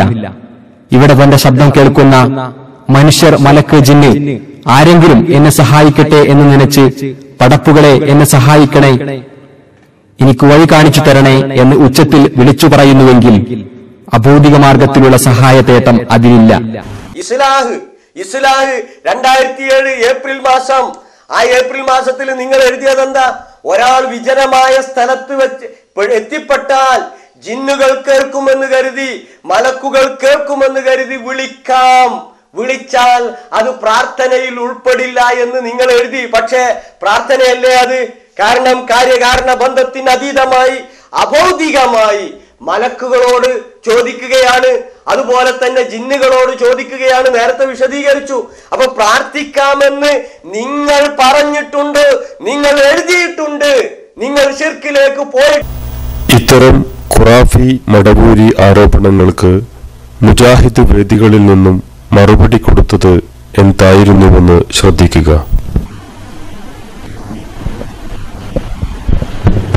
അസ്സലാമു അലൈക്കും. വിജനമായ സ്ഥലത്ത് നിന്ന് വിളിച്ചാൽ ജിന്ന് സഹായിക്കും എന്ന് വിശ്വസിക്കുന്നത് ശരിയാണോ? ഒരു വിജനമായ സ്ഥലത്ത് ചെന്ന് നമ്മൾ വിളിക്കുമ്പോൾ യഥാർത്ഥത്തിൽ ആ പ്രയോഗം ഒരാളുമില്ല, ഒരു മനുഷ്യനുമില്ല, വേറെ ഒന്നുമില്ല, ആരെയും കാണാത്തൊരു സന്ദർഭത്തിൽ ഒരു ബേജാറാകുന്ന ഘട്ടത്തിൽ ഒരാൾ മണ്ടിയേരിയോ എന്ന് പറഞ്ഞിട്ട്, ഇപ്പൊ ഇവിടെ നമ്മളെ നാടൻ ഭാഷയിൽ പറഞ്ഞാൽ ഇവിടെ മണ്ടിയേരിയോ എന്ന് പറഞ്ഞാണ്ട് ഒരു ഒഴിഞ്ഞ സ്ഥലത്ത് വരിക, അപ്പൊ അയാൾക്ക് ഒരു അപകടം വരികയാണ്. ആ സന്ദർഭത്തിൽ ഇങ്ങനെ വിളിച്ചാൽ അത് മലക്കിനെയാണ്, ഔലിയാക്കന്മാരെയാണ്, മരിച്ചോലെയാണ്, ജിന്നിനെയാണ്, ഷെയ്ത്താനെയാണ്, കുടുംബക്കാരെയാണ്, വാപ്പാനെയാണ്, ഉമ്മാനെയാണ്, ഇങ്ങനെ പലതും പലർക്കും വിചാരിക്കാം. ഈ വിളിച്ച ആളോ ആരാണ് എന്റെ വിളി കേൾക്കുന്നതും എന്നെ സഹായിക്കാൻ കഴിയുന്നതുമായിട്ടുള്ളത്? അവരെ സഹായം എനിക്ക് കിട്ടട്ടെ എന്നേ നേർക്ക് നേരെ അതിന് അർത്ഥമുള്ളൂ. സഹായം മനുഷ്യന് മലക്കുകളിൽ നിന്ന് സഹായം കിട്ടുന്നുണ്ട്. ഇപ്പൊ ഞങ്ങളും നിങ്ങളും തമ്മിൽ ഒറ്റ വ്യത്യാസമുള്ളൂ. അവിടെ ഇപ്പൊ തർക്കരിക്കുന്നത് ഞങ്ങൾ ബദരീങ്ങളെ കാക്കണേ ശിർക്കല്ല, നിങ്ങൾ പറയുന്നത് ജിന്നെ മലക്കയെ സഹായിക്കണേ എന്ന് പറയുന്നത് ശിർക്കല്ല. സുന്നികൾ ഇന്ന് വെല്ലുവിളിക്കുകയാണ്. ഞങ്ങൾ മൊഹീദ്ദീൻ ഷെയ്ഖിനെ വിളിച്ചു പ്രാർത്ഥിക്കുമ്പോൾ, ഞങ്ങൾ റിഫായി ഷെയ്ഖിനോട് സഹായം തേടുമ്പോൾ, ഞങ്ങൾ മമ്പറന്തങ്ങളോട് സഹായം തേടുമ്പോൾ അത് ശിർക്കാണെന്ന് പറയാനുള്ള ധാർമ്മികമായ അവകാശം നിങ്ങൾക്കില്ലാന്ന് ഹനീഫ കായക്കൊടിനെ ഇരുത്തിയിട്ടാണ് അഹ്സനിമാർ പറഞ്ഞത്. പ്രതികരിക്കാൻ കഴിഞ്ഞിട്ടുണ്ടോ? കഴിഞ്ഞില്ല. കാരണം എന്താ? ഇവിടെ തൗഹീദില്ല. തൗഹീദിന് വിരുദ്ധമായ ഒരുപാട് അന്ധവിശ്വാസങ്ങൾ സമൂഹത്തിൽ പ്രചരിപ്പിക്കുകയാണ്. പ്രാർത്ഥന അള്ളാഹുവോട് മാത്രം എന്ന തത്വം പഠിപ്പിക്കാൻ ഖുർആനിൽ അള്ളാഹു പറയുന്ന ദിവ്യവചനങ്ങൾ പോലും എടുത്തുധരിച്ച് ഷിർക്ക് ന്യായീകരിക്കാൻ തെളിവുദ്ധരിച്ച് ദുർവ്യാഖ്യാനിക്കുന്ന പൗരോഹിത്യവർഗം മുജാഹിദ് പണ്ഡിതന്മാരുടെ വാക്കുകളും വരികളും ദുർവ്യാഖ്യാനിക്കുന്നതിൽ അത്ഭുതപ്പെടാനൊന്നുമില്ല. അതുപോലെ മടവൂരികളുടെ ഖുർആൻ ഹദീസ് നിഷേധ പ്രവണത ജനം തിരിച്ചറിഞ്ഞപ്പോൾ അത് മറച്ചുപിടിക്കാൻ മുജാഹിദുകൾക്കെതിരെ പടച്ചുണ്ടാക്കിയ ഈ ഷിർക്കാരോപണത്തിനും മുജാഹിദ് നേതാക്കൾ അന്ന് തന്നെ മറുപടി പറഞ്ഞിട്ടുള്ളതാണ്. കാര്യമായി പറഞ്ഞൊരു ആരോപണം എന്താ? കാര്യമായി പറഞ്ഞ മറ്റൊരാരോപണം അത് മറ്റൊന്നല്ല. എന്താ? ജിന്നിനോട് പ്രാർത്ഥിക്കാം എന്നാണ് മുജാഹിദുകൾ പറയുന്നത്. തിരുവനന്തപുരത്തൊരു മുഖാമുഖം നടത്തി. അവിടെ ഈ വാദം ഇങ്ങനെ നാടുകളെ പറഞ്ഞു നടക്കുന്ന പലരും ആ സദസ്സിലുണ്ട്. ഞാൻ ചോദിച്ചു, ഒരു തെളിവ് ജിന്നിനോട് പ്രാർത്ഥിക്കാമെന്ന് മുജാഹിദുകൾ പറഞ്ഞതിന് ഒരു തെളിവിന്റെ അംശം കാണിച്ചു തരാൻ ധൈര്യമുണ്ടെങ്കിൽ എനിക്ക് പറഞ്ഞാന്ന് പറഞ്ഞു. ഒരുത്തരെയും കണ്ടില്ല, വായിച്ചില്ല. എന്തേ വായിക്കാത്തത്? വായിക്കട്ടെ, ഇങ്ങനെ നാട്ടുകാരോട് പറയാ. നിങ്ങൾ സക്കരിയയും ടീമും ഔലിയാക്കളെ വിളിക്കുന്നതിന് പകരം ജിന്നുകളെ വിളിക്കുന്നു. ഞങ്ങൾ കാന്തപുരവും ടീമും ഞങ്ങൾ ഔലിയാക്കളെ വിളിച്ചു. എവിടെ മൗലവി വ്യത്യാസം? വൈക്കട്ടെ, ഇങ്ങനെ നാട്ടുകാരോട് പറയാ. അല്ലാതെ മുജാഹിദ് പ്രസ്ഥാനത്തിന് ഉത്തരവാദിത്തപ്പെട്ടവരുടെ മുന്നിൽ തെളിയിക്കാൻ സാധ്യമല്ല. തെളിയിക്കാൻ സാധ്യമല്ല എന്ന് മനസ്സിലാക്കിക്കൊണ്ടാണ് ആ തെളിവ് പറയാതിരുന്നത്. പിന്നെന്താ? പിന്നെ ഒരു ഇസ്ലാം മാസിക ഇങ്ങനെ എടുത്തു കാണിക്കും. 2007 ഏപ്രിൽ പുറത്തിറങ്ങിയ ഇസ്ലാം മാസിക. എന്നിട്ട് ചോദ്യം, ആരാ പോയത്തക്കാരെ പ്രാർത്ഥിക്കാന്ന് പറഞ്ഞത്? ജിന്നുകളോട് പ്രാർത്ഥിക്കാന്ന് ആരാ പറഞ്ഞത്? ഇസ്ലാഹ് 2007 ഏപ്രിൽ മാസം. ആ ഏപ്രിൽ മാസത്തിൽ നിങ്ങൾ എഴുതിയതെന്താ? ഒരാൾ വിജനമായ സ്ഥലത്ത് വെച്ച് എത്തിപ്പെട്ടാൽ ജിന്നുകൾ കേൾക്കുമെന്ന് കരുതി, മലക്കുകൾ കേൾക്കുമെന്ന് കരുതി വിളിക്കാം. ഇസ്ലാഹ് ഇസ്ലാഹ് 2007 ഏപ്രിൽ മാസം. ആ ഏപ്രിൽ മാസത്തിൽ നിങ്ങൾ എഴുതിയത് എന്താ? ഒരാൾ വിജനമായ സ്ഥലത്ത് വെച്ച് എത്തിപ്പെട്ടാൽ ജിന്നുകൾ കേൾക്കുമെന്ന് കരുതി, മലക്കുകൾ കേൾക്കുമെന്ന് കരുതി വിളിക്കാം. അപ്പൊ പ്രാർത്ഥിക്കാമെന്ന് നിങ്ങൾ പറഞ്ഞിട്ടുണ്ട്, നിങ്ങൾ എഴുതിയിട്ടുണ്ട്, നിങ്ങൾ ശിർക്കിലേക്ക് പോയിട്ടുണ്ട്. ഇത് വസ്തുതയാണ്, ഞങ്ങൾ അത് വിശദീകരിച്ചിട്ടുണ്ട്. പക്ഷേ എന്നിട്ട് ഇപ്പോഴും ചോദിക്കുക ആരാ പ്രാർത്ഥിക്കുക എന്ന് പറഞ്ഞത് എന്ന്. അല്ല, ജബ്ബാർ മൗലവി നമ്മുടെ നാട്ടിലെ മുസ്ലിയാക്കന്മാർ അള്ളയില്ലാത്തവരോട് പ്രാർത്ഥിക്കാൻ വേണ്ടി കള്ളനായങ്ങൾ പറയുന്ന കള്ളക്കച്ചവടക്കാരൻ നമ്മുടെ നാട്ടില്, അവര് പറയുന്ന ദുർന്യായങ്ങൾക്ക് മറുപടി പറയുകയാണ്. ആ മറുപടി പറയുന്നതിനിടയിൽ ഒരു വാചകം, ആ വാചകം ഇവർ മുറിച്ചു മാറ്റി. എന്താണ് ആ വാചകം? പകൽ വെളിച്ചത്തിൽ വിജനമായ മരുഭൂമിയിലൂടെ വഴിയറിയാതെ നടന്നു നീങ്ങുന്ന ഒരാൾ പരിസരത്ത് ആരെയും കാണുന്നില്ല. ഇവിടെ എന്റെ ശബ്ദം കേൾക്കുന്ന ആരെങ്കിലും റാക്കറ്റിൽ മനുഷ്യൻ മലക്ക് ജിന്ന് എന്നെ സഹായിക്കട്ടെ എന്ന് നനച്ച് പടപ്പുകളെ എന്നെ സഹായിക്കണേ, എനിക്ക് വഴി കാണിച്ചു തരണേ എന്ന് ഉച്ചത്തിൽ വിളിച്ചു പറയുന്നുവെങ്കിൽ അഭൗതിക മാർഗത്തിലുള്ള സഹായതേട്ടം അതിലില്ല. എടവണ്ണ സുല്ലമിയും ഇക്കാര്യം അംഗീകരിക്കുമെന്ന് അദ്ദേഹത്തിന്റെ പുസ്തകത്തിൽ നിന്നും മനസ്സിലാകുന്നത്. നെല്ലിക്കുത്ത് മുസ്ലിയാർക്ക് മറുപടി പറഞ്ഞുകൊണ്ട് തൗഹീദുൽ സമഗ്ര വിശകലനം എന്ന പുസ്തകത്തിൽ സുല്ലമി തന്നെ പറയുന്നത് കാണുക. ഇങ്ങനെ ജബ്ബാർ മൗലവി എഴുതി പോയ ഒരു വാചകം, ആ വാചകത്തെ പിടിച്ചുകൊണ്ടാണ് ഇവർ ദുർവ്യാഖ്യാനിക്കുന്നത്,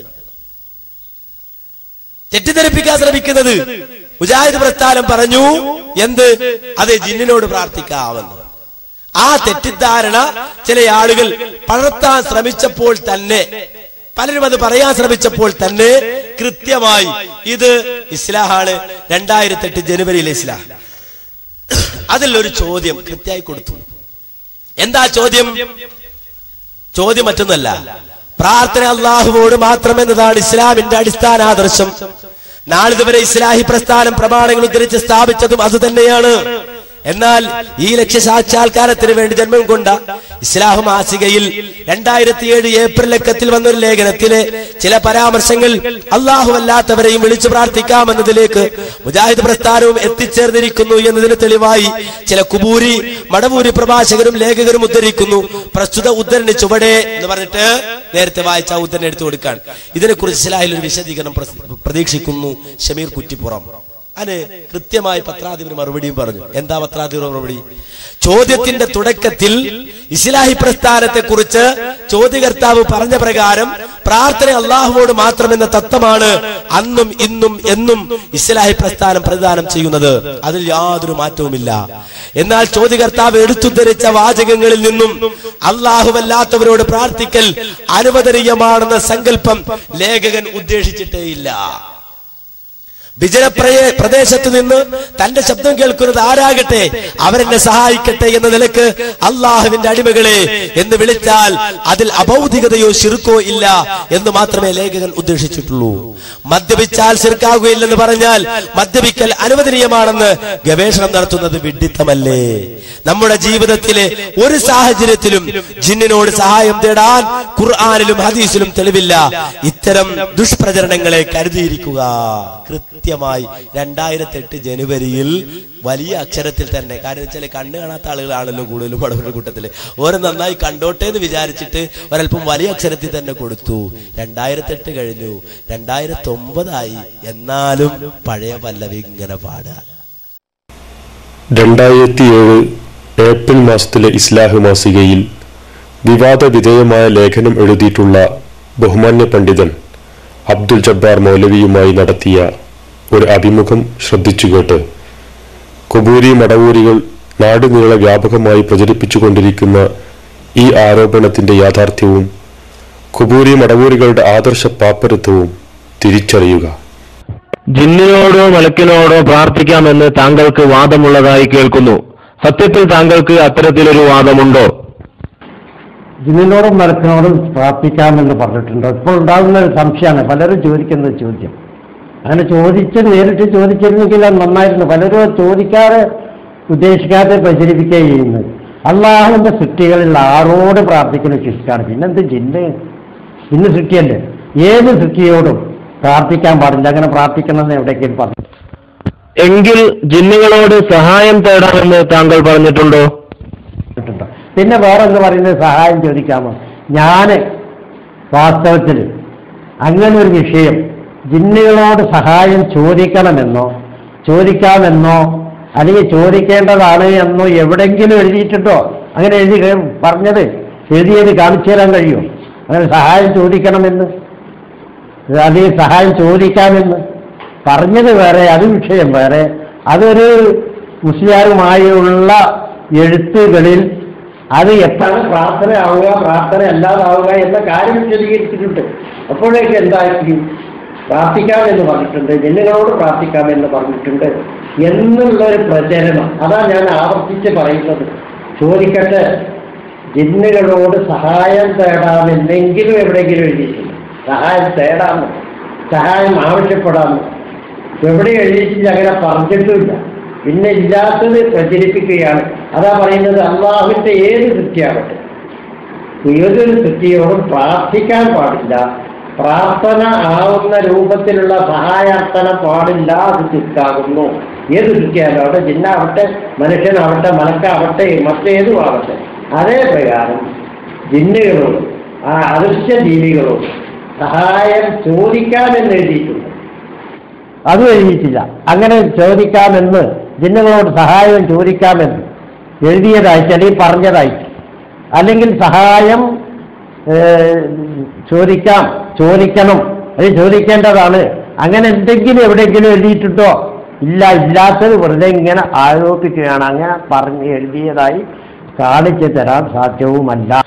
ഒരു മനുഷ്യൻ വിജനപ്രദേശത്ത് ഒറ്റപ്പെട്ടു പോയാൽ, യാ ഇബാദല്ലാ അഈനൂനി, അള്ളാഹുവിന്റെ അടിമകളെ, മലക്കുകളെ, ജിന്നുകളെ, നിങ്ങൾ എന്നെ സഹായിക്കണമേ എന്ന് പറയാമെന്ന് താങ്കൾ എഴുതിയിട്ടുണ്ടോ? താങ്കൾക്ക് അത്തരത്തിലൊരു വാദമുണ്ടോ? മരുഭൂമിയിൽ ഒറ്റപ്പെട്ടാൽ അള്ളാഹുവിന്റെ അടിമകളെ, അങ്ങനെ ജിന്നുകളെ, മലക്കുകളെ ആരെങ്കിലും വിളിച്ചിട്ട് സഹായം ചോദിക്കാം എന്നോ, അങ്ങനെ സഹായം ചോദിക്കാമെന്ന് എവിടെ എഴുതിയിട്ടില്ല, അങ്ങനെ പറഞ്ഞിട്ടുമില്ല. സഹായം ചോദിക്കാം ശിർക്കാവുന്നത് എപ്പോഴേ, അല്ലാത്തത് എപ്പോഴേ എന്നുള്ളത് വിശദീകരിച്ചിട്ടുണ്ട്. എന്നല്ലാതെ ചോദിക്കാമെന്ന്, സഹായം ചോദിക്കാമെന്ന് എഴുതിയിട്ടില്ല, അങ്ങനെ പറഞ്ഞിട്ടുമില്ല. അത് ദുർവ്യാഖ്യാനം. അപ്പോൾ പിന്നെ ഇബാദല്ലാ അഈനുനി എന്ന ഹദീസ്, ആ ഹദീസിനെ കുറിച്ച്, അങ്ങനെ ഇബാദല്ലാ അഈനുനി എന്നൊരു ഹദീസ് അനുസരിച്ച് നിങ്ങൾ എന്തിനാ അങ്ങനെ പറയുന്നു എന്ന് ചില ആരോപണങ്ങൾ ചിലർ ചോദിക്കുന്നുണ്ട്, ഗുണകാംക്ഷകൾ ചോദിക്കുന്നുണ്ട്. അത് ദുർബല ഹദീസല്ലേ, ആ ഹദീസിൽ നിങ്ങൾ എന്തിനാ ഇത്ര കൂടുന്നത്? ഞാൻ അങ്ങനെ ഒരു ഹദീസ് ഉദ്ധരിച്ചുകൊണ്ട് പറഞ്ഞിട്ടേ ഇല്ല. ഇസ്ലാഹിൽ ഞാൻ എഴുതിയ ആ വിഷയമല്ലല്ലോ, ആ ലേഖനം, ഈ ചർച്ചയാക്കിയ വിഷയം ലേഖനം, ആ ലേഖനത്തിൽ ഇങ്ങനെ ഒരു ഹദീസിനെ കുറിച്ച് മുണ്ടിയിട്ടില്ല. പിന്നെ ആ ഹദീസ് വൈഫാണ്, ആ ഹദീസ് ദുർബലാണ് എന്നും പറഞ്ഞുകൊണ്ട് കേൾക്കുന്നവരിങ്ങനെ കൊട്ടി ഘോഷിച്ച് നടക്കുക എന്നല്ലാതെ ഹദീസുമായി ബന്ധപ്പെട്ട് സംസാരിച്ചിട്ടില്ല. എങ്കിലല്ലേ അത് പറയേണ്ടതുള്ളൂ. ഞാൻ ഇസ്ലാഹിൽ പ്രസ്തുത ലീഗില് 2007 ഏപ്രിൽ മാസത്തിലെ ഇസ്ലാഹിലെ ഈ ലേഖനമാണ് വിവാദ വിഷയമാക്കിയിട്ടുള്ളത്. ആ ലേഖനത്തിൽ ഞാൻ ചോദിക്കുന്നു, ആർക്കെങ്കിലും കാണിച്ചു തരാൻ കഴിയുമോ ജിന്നുകളോട് സഹായം ചോദിക്കാമെന്നതിൽ എഴുതിയത്? കാണിച്ചു തരാൻ സാധിക്കുമോ? അല്ലെങ്കിൽ സഹായം ചോദിക്കണമെന്ന് എഴുതിയത് കാണിച്ചു തരാൻ സാധിക്കുമോ? ശിർക്കാവുന്നത് പ്രാർത്ഥന ആവുന്നത് എപ്പോഴും അല്ലാത്തപ്പോൾ എന്നുള്ളത് വിശദീകരിച്ചിട്ടുണ്ട്. അത് ആ സംസാരിച്ച ആളുമായുള്ള, എഴുതിയ ആളുമായുള്ള ഒരു ചർച്ചയിൽ വന്ന വിഷയമാണ്. എന്നല്ലാതെ ഇങ്ങനെ സഹായം ചോദിക്കണമെന്നോ അവിടെ പറഞ്ഞതായിട്ട് ഇങ്ങനെ ഒരു ഹദീസ് ഉദ്ധരിച്ചിട്ടില്ല. ആ ഹദീസിനെ കുറിച്ച് അതിൽ ഉദ്ദേശിക്കുക പോലും ചെയ്തിട്ടില്ല എന്ന് മാത്രമല്ല, ആ വിഷയത്തിൽ വന്ന ഹദീസുകൾ, ആ ഹദീസ് 2-3 ഹദീസുകൾ ആ വിഷയത്തിൽ ഒന്ന് മൃഗം ചാടിപ്പോയാൽ പിടിച്ചു കെട്ടുക, അള്ളാഹുവിന്റെ അടിമകളെ പിടിച്ചു വെക്കുകയും എന്ന് പറയുന്ന ഹദീസ്, അതേ പ്രകാരം തന്നെ വഴി പിഴച്ചിട്ടുണ്ടെങ്കിൽ എനിക്ക് വഴി അറിയിച്ചു തരണം, അല്ലെങ്കിൽ എന്നെ സഹായിക്കണം, അല്ലെങ്കിൽ വിജനപ്രദേശത്ത് വെച്ച് മറ്റു വല്ല പ്രയാസങ്ങളും നേരിട്ടുണ്ടെങ്കിൽ അടിമകളെ സഹായിക്കുക എന്ന് പറയുന്ന ഹദീസ്, ഇങ്ങനെ ഒരു ഹദീസ് അവിടെ ഉദ്ധരിക്കുകയോ തെളിവാക്കുകയോ ചെയ്തിട്ടില്ല. എന്നിട്ടോ ഞാൻ ഉദ്ദേശിക്കുകയും പറയുകയും ചെയ്യാത്ത ഹദീസ് എടുത്തിട്ട് എന്നെ വിമർശിക്കുന്ന ആളുകൾ ആ ഹദീസ് ദുർബലാണ് എന്ന് പറയാറ്. വാസ്തവത്തിൽ ഈ ഹദീസ് ഞാൻ എൻ്റെ കൃതിയിൽ തൗഹീദ് വിമർശനങ്ങൾക്ക് മറുപടി എന്ന് ഞാൻ എഴുതിയ പുസ്തകത്തിൽ തന്നെ ആ ഹദീസുകൾ ദുർബലമാണെന്ന് ഞാൻ വ്യക്തമാക്കിയിട്ടുണ്ട്. അപ്പൊ ഈ ഹദീസ് അനുസരിച്ച് പിന്നെ സംസാരിക്കുന്ന കേൾവിക്കാർ വെറുതെ ഉണ്ടാക്കി ആരോപിക്കുന്ന ആളുകൾ ആ ഹദീസ് ദുർബലാന്ന് പറഞ്ഞ് അതനുസരിച്ച് ഉണ്ടാക്കി. അത് കേട്ട് എല്ലാവരും വഞ്ചിതരായി. ഇങ്ങനെ ഒരു വഴിപ്പായ ഹദീസ് എടുത്തിട്ട് ഉപര് എന്ത് പറയുന്നു? പ്രാർത്ഥിക്കാന്ന് പറയുന്നു, സഹായം തേടാന്ന് പറയുന്നു. ഒന്നുകൂടി പറയട്ടെ, അള്ളാഹുവിന്റെ സൃഷ്ടികളുണ്ട് ആരോട് പ്രാർത്ഥിക്കുന്നു ചുറ്റാകുന്നു. സഹായം തേടണമെന്നോ തേടേണ്ടതാണെന്നോ ഇസ്ലാഹിൽ എഴുതിയിട്ടേ ഇല്ല. ഇതാണ് അറിയിക്കാനുള്ളത്. ജബ്ബാർ മൗലവിയുടെ വാചകത്തെ സന്ദർഭത്തിൽ നടത്തിമാറ്റി ദുർവ്യാഖ്യാനിച്ചുകൊണ്ട് അതേ ജിന്നുകളോട് പ്രാർത്ഥിക്കാമെന്ന് ജബ്ബാർ മൗലവി പറഞ്ഞിരിക്കുന്നു, ജിന്നുകളോട് സഹായം തേടാമെന്ന് ജബ്ബാർ മൗലവി പറഞ്ഞിരിക്കുന്നു, അതിന് ജബ്ബാർ മൗലവി അനുവാദം കൊടുത്തിരിക്കുന്നു എന്ന പച്ചക്കള്ളം ഈ നാട് നീളെ പ്രചരിപ്പിക്കുകയാണ്. ജബ്ബാർ മൗലവിയുള്ള ഈ സദസ്സിൽ ജബ്ബാർ മൗലവി സാക്ഷി നിർത്തിക്കൊണ്ട് ആ വാദത്തിന് മറുപടി പറയുന്നു. ഒരിക്കലും അങ്ങനെ ഒരു വാദം മുജാഹിദ് പ്രസ്ഥാനം അവതരിപ്പിച്ചിട്ടില്ല, അവതരിപ്പിക്കുകയുമില്ല. കൃത്യമായി കാര്യങ്ങൾ പറഞ്ഞു കൊടുക്കും. അതിനെ ദുർവ്യാഖ്യാനിക്കുന്നവർ ദുരുദ്ദേശത്തോടെ ഈ പ്രസ്ഥാനത്തെ നോക്കിക്കാണുന്നവർ മാത്രമാണ് എന്ന തിരിച്ചറിവ് നമുക്ക് ഓരോരുത്തർക്കും ഉണ്ടാകണമെന്നാണ് ഈ സന്ദർഭത്തിൽ ചുരുക്കി സൂചിപ്പിക്കാനുള്ളത്. അള്ളാഹുവിനോട് മാത്രം പ്രാർത്ഥിക്കണമെന്ന് പ്രബോധനത്തിന്റെ മുഴുവൻ മേഖലകളിലും പറഞ്ഞുകൊണ്ടിരിക്കുന്ന മുജാഹിദ് പ്രസ്ഥാനത്തിനെതിരെ ഒരു വിഭാഗം നടത്തിക്കൊണ്ടിരിക്കുന്ന ദുർവ്യാഖ്യാനത്തിന്റെ ആഴമാണ് നമുക്കിപ്പോൾ മനസ്സിലായിരിക്കുന്നത്. അള്ളാഹുവിനോട് മാത്രം പ്രാർത്ഥിക്കണം എന്ന ഈ ആദർശം മുജാഹിദുകൾ പറയുന്നതിന്റെ പ്രാധാന്യവും അതിന്റെ അനിവാര്യതയും ഇവിടെ വിശദീകരിക്കപ്പെട്ടു. അള്ളാഹുവിന്റെ അടിമകളായ സൃഷ്ടികളോട് ഇസ്തിഗാസ നടത്താമെന്ന് വാദിക്കുന്ന അമ്പലക്കടവ് ഫൈസി കൊണ്ടുവരാറുള്ള തെളിവുകളുടെ ബലഹീനത ബോധ്യപ്പെടുത്തിക്കൊണ്ട് ബഹുമാന്യ പണ്ഡിതൻ അബ്ദുൽ ജബ്ബാർ മൗലവി 2007 ഏപ്രിൽ മാസത്തിലെ ഇസ്ലാഹിൽ തൗഹീദ് സ്ഥാപിച്ചുകൊണ്ട് മറുപടി എഴുതിയ വരികൾ വളച്ചൊടിച്ച് കുബൂരി മടവൂരി കുപ്രചരണങ്ങൾക്ക് മുജാഹിദ് വേദികളിൽ നിന്നും പ്രാമാണികമായി മറുപടി പറഞ്ഞ അനസ് മൗലവിയുടെയും ഹനീഫ് കായ്ക്കുടിയുടെയും വിശദീകരണമാണ് നിങ്ങൾ കേട്ടത്. ഇസ്ലാഹി പ്രസ്ഥാനത്തിന്റെ ചരിത്രത്തിൽ വേദനാജനകമായ സംഭവങ്ങൾ 2000 ഉണ്ടായപ്പോൾ ജമിയത്തുൽ ഉലമ ഇവിടെ വിശദീകരിച്ചിട്ടുണ്ടാകും. ആ സംഭവം മണിക്കൂറുകളോളം ഇരുന്ന് തീരുമാനമെടുത്തു. ആ തീരുമാനമെടുത്ത സന്തോഷത്തോടെ മുഴുവൻ പണ്ഡിതന്മാരും പിരിഞ്ഞുപോയി. പക്ഷേ ആ പണ്ഡിതന്മാർ അടങ്ങിയിരുന്നെങ്കിലും ആ പണ്ഡിതന്മാരുടെ മനസ്സിൽ സമാധാനമുണ്ടായെങ്കിലും പിശാചിനെ സംബന്ധിച്ചിടത്തോളം അസ്വസ്ഥതയായിരുന്നു മനസ്സിലുണ്ടായത്. പിശാചിന് അടങ്ങിയിരിക്കാൻ കഴിഞ്ഞില്ല. അതേപോലെ ജമിയത്തുൽ ഉലമയുടെ പണ്ഡിതന്മാർ ഒരുമിച്ചിരുന്നു, തീരുമാനങ്ങൾ എടുത്തു. ജമിയത്തുൽ ഉലമ തീരുമാനം കേന്ദ്രമിനെ അറിയിച്ചു. കേന്ദ്രം സർക്കുലറിലൂടെ അത് ജനങ്ങളുടെ ഇടയിലേക്ക് എത്തിച്ചു. പക്ഷേ അന്ന് നീലപുസ്തകമാണ് പുറത്തിറങ്ങിയതെങ്കിൽ ഇന്ന് പിശാച് മഞ്ഞ പുസ്തകത്തിന്റെ രൂപത്തിൽ ഈ സമൂഹത്തിൽ അഭിപ്രായ വ്യത്യാസങ്ങൾ ഉണ്ടായിക്കൊണ്ടിരിക്കുന്നു. ചില ആളുകൾ അതിന് അവതാരിക എഴുതാൻ, ചില ആളുകൾ പുസ്തകം പുറത്തിറക്കാൻ, ചില ആളുകൾ അബദ്ധമാണ് ഈ പുസ്തകം. ഈ പുസ്തകത്തിന്റെ അവതാരിക എഴുതിയാൾ പറയുന്നത് നബി സല്ലല്ലാഹു അലൈഹി വസല്ലമക്ക് സിഹിർ ബാധിച്ചു എന്ന് പറയുന്ന, അതല്ലെങ്കിൽ സിഹിറിന് യാഥാർത്ഥ്യമുണ്ട് എന്ന് പറയുന്ന ആളുകളെ പറ്റി ഇതിൽ നടത്തുന്ന ഒരു പദപ്രയോഗം നോക്കൂ നിങ്ങൾ. സിഹിറിന്റെ യാഥാർത്ഥ്യം അത് പ്രവാചകരെ പോലും ഏൽക്കുന്നതിനുള്ള സന്തോഷം എന്നാണ് ഈ ആളുകൾ അഹ്ലുസുന്ന വൽ ജമാഅയുടെ പണ്ഡിതന്മാർ, ഇമാം ബുഖാരി ഉദ്ധരിച്ച ഹദീസ് സഹീഹാണെന്ന് വിശ്വസിക്കുന്ന അഹ്ലുസുന്നയുടെ പണ്ഡിതന്മാർ, അത് അംഗീകരിച്ച ജമിയത്തുൽ ഉലമ, അത് കേരളത്തിൽ എത്തിക്കാൻ വേണ്ടി സംവിധാനം ഏർപ്പെടുത്തിയ കേരള നേതൃത്വ മുജാഹിദീൻ, അതിന് നേതൃത്വം നൽകുന്ന പണ്ഡിതന്മാർ, അവരൊക്കെ നബി സല്ലല്ലാഹു അലൈഹി വസല്ലമക്ക് സിഹിർ ബാധ ഏൽക്കുന്നതിൽ സന്തോഷിക്കുന്നവരാണ് എന്ന് വരുത്തി തീർക്കാനുള്ള ഗൂഢശ്രമമാണ് ഈ പുസ്തകത്തിലുള്ളത്. ഇതിന്റെ തന്നെ അവതാരികയിൽ പറയുന്ന ഒരു കാര്യമുണ്ട്. പെട്ടെന്നാണ് കുറച്ച് കൊച്ചുമൗലവിമാർ രംഗത്ത് വന്നത് എന്നാണ്. ആരാണ് ഈ കൊച്ചുമൗലവിമാർ? ഈ തീരുമാനമെടുത്ത ജമിയത്തുൽ ഉലമയുടെ അംഗങ്ങളാണോ? ഈ തീരുമാനം കേരളത്തിലെ മുജാഹിദ് പ്രവർത്തകർക്കിടയിൽ എത്തിച്ച എ പി അബ്ദുൽ ഖാദർ മൗലവിയെ പോലെ, ടി പി അബ്ദുൽ ഖാദർ മൗലവിയെ പോലെ ഈ സംഘടനയ്ക്ക് നേതൃത്വം നൽകുന്ന മഹാന്മാരായ പണ്ഡിതന്മാരാണോ? അവരെയൊക്കെ കൊച്ചാക്കി ഈ പുസ്തകം എഴുതിയ ഒരു KKP അബ്ദുള്ള എന്ന് പറയുന്നയാൾ, അദ്ദേഹം ഈ പുസ്തകത്തിൽ പരിചയപ്പെടുത്തുന്നത് ISN സംസ്ഥാന പ്രവർത്തക സമിതി അംഗമെന്നാണ്. അങ്ങനെ ഒരുപാട് പ്രവർത്തക സമിതി അംഗങ്ങളുണ്ടായിരുന്നു, ഒരുപാട് സെക്രട്ടറിമാരുണ്ടായിരുന്നു.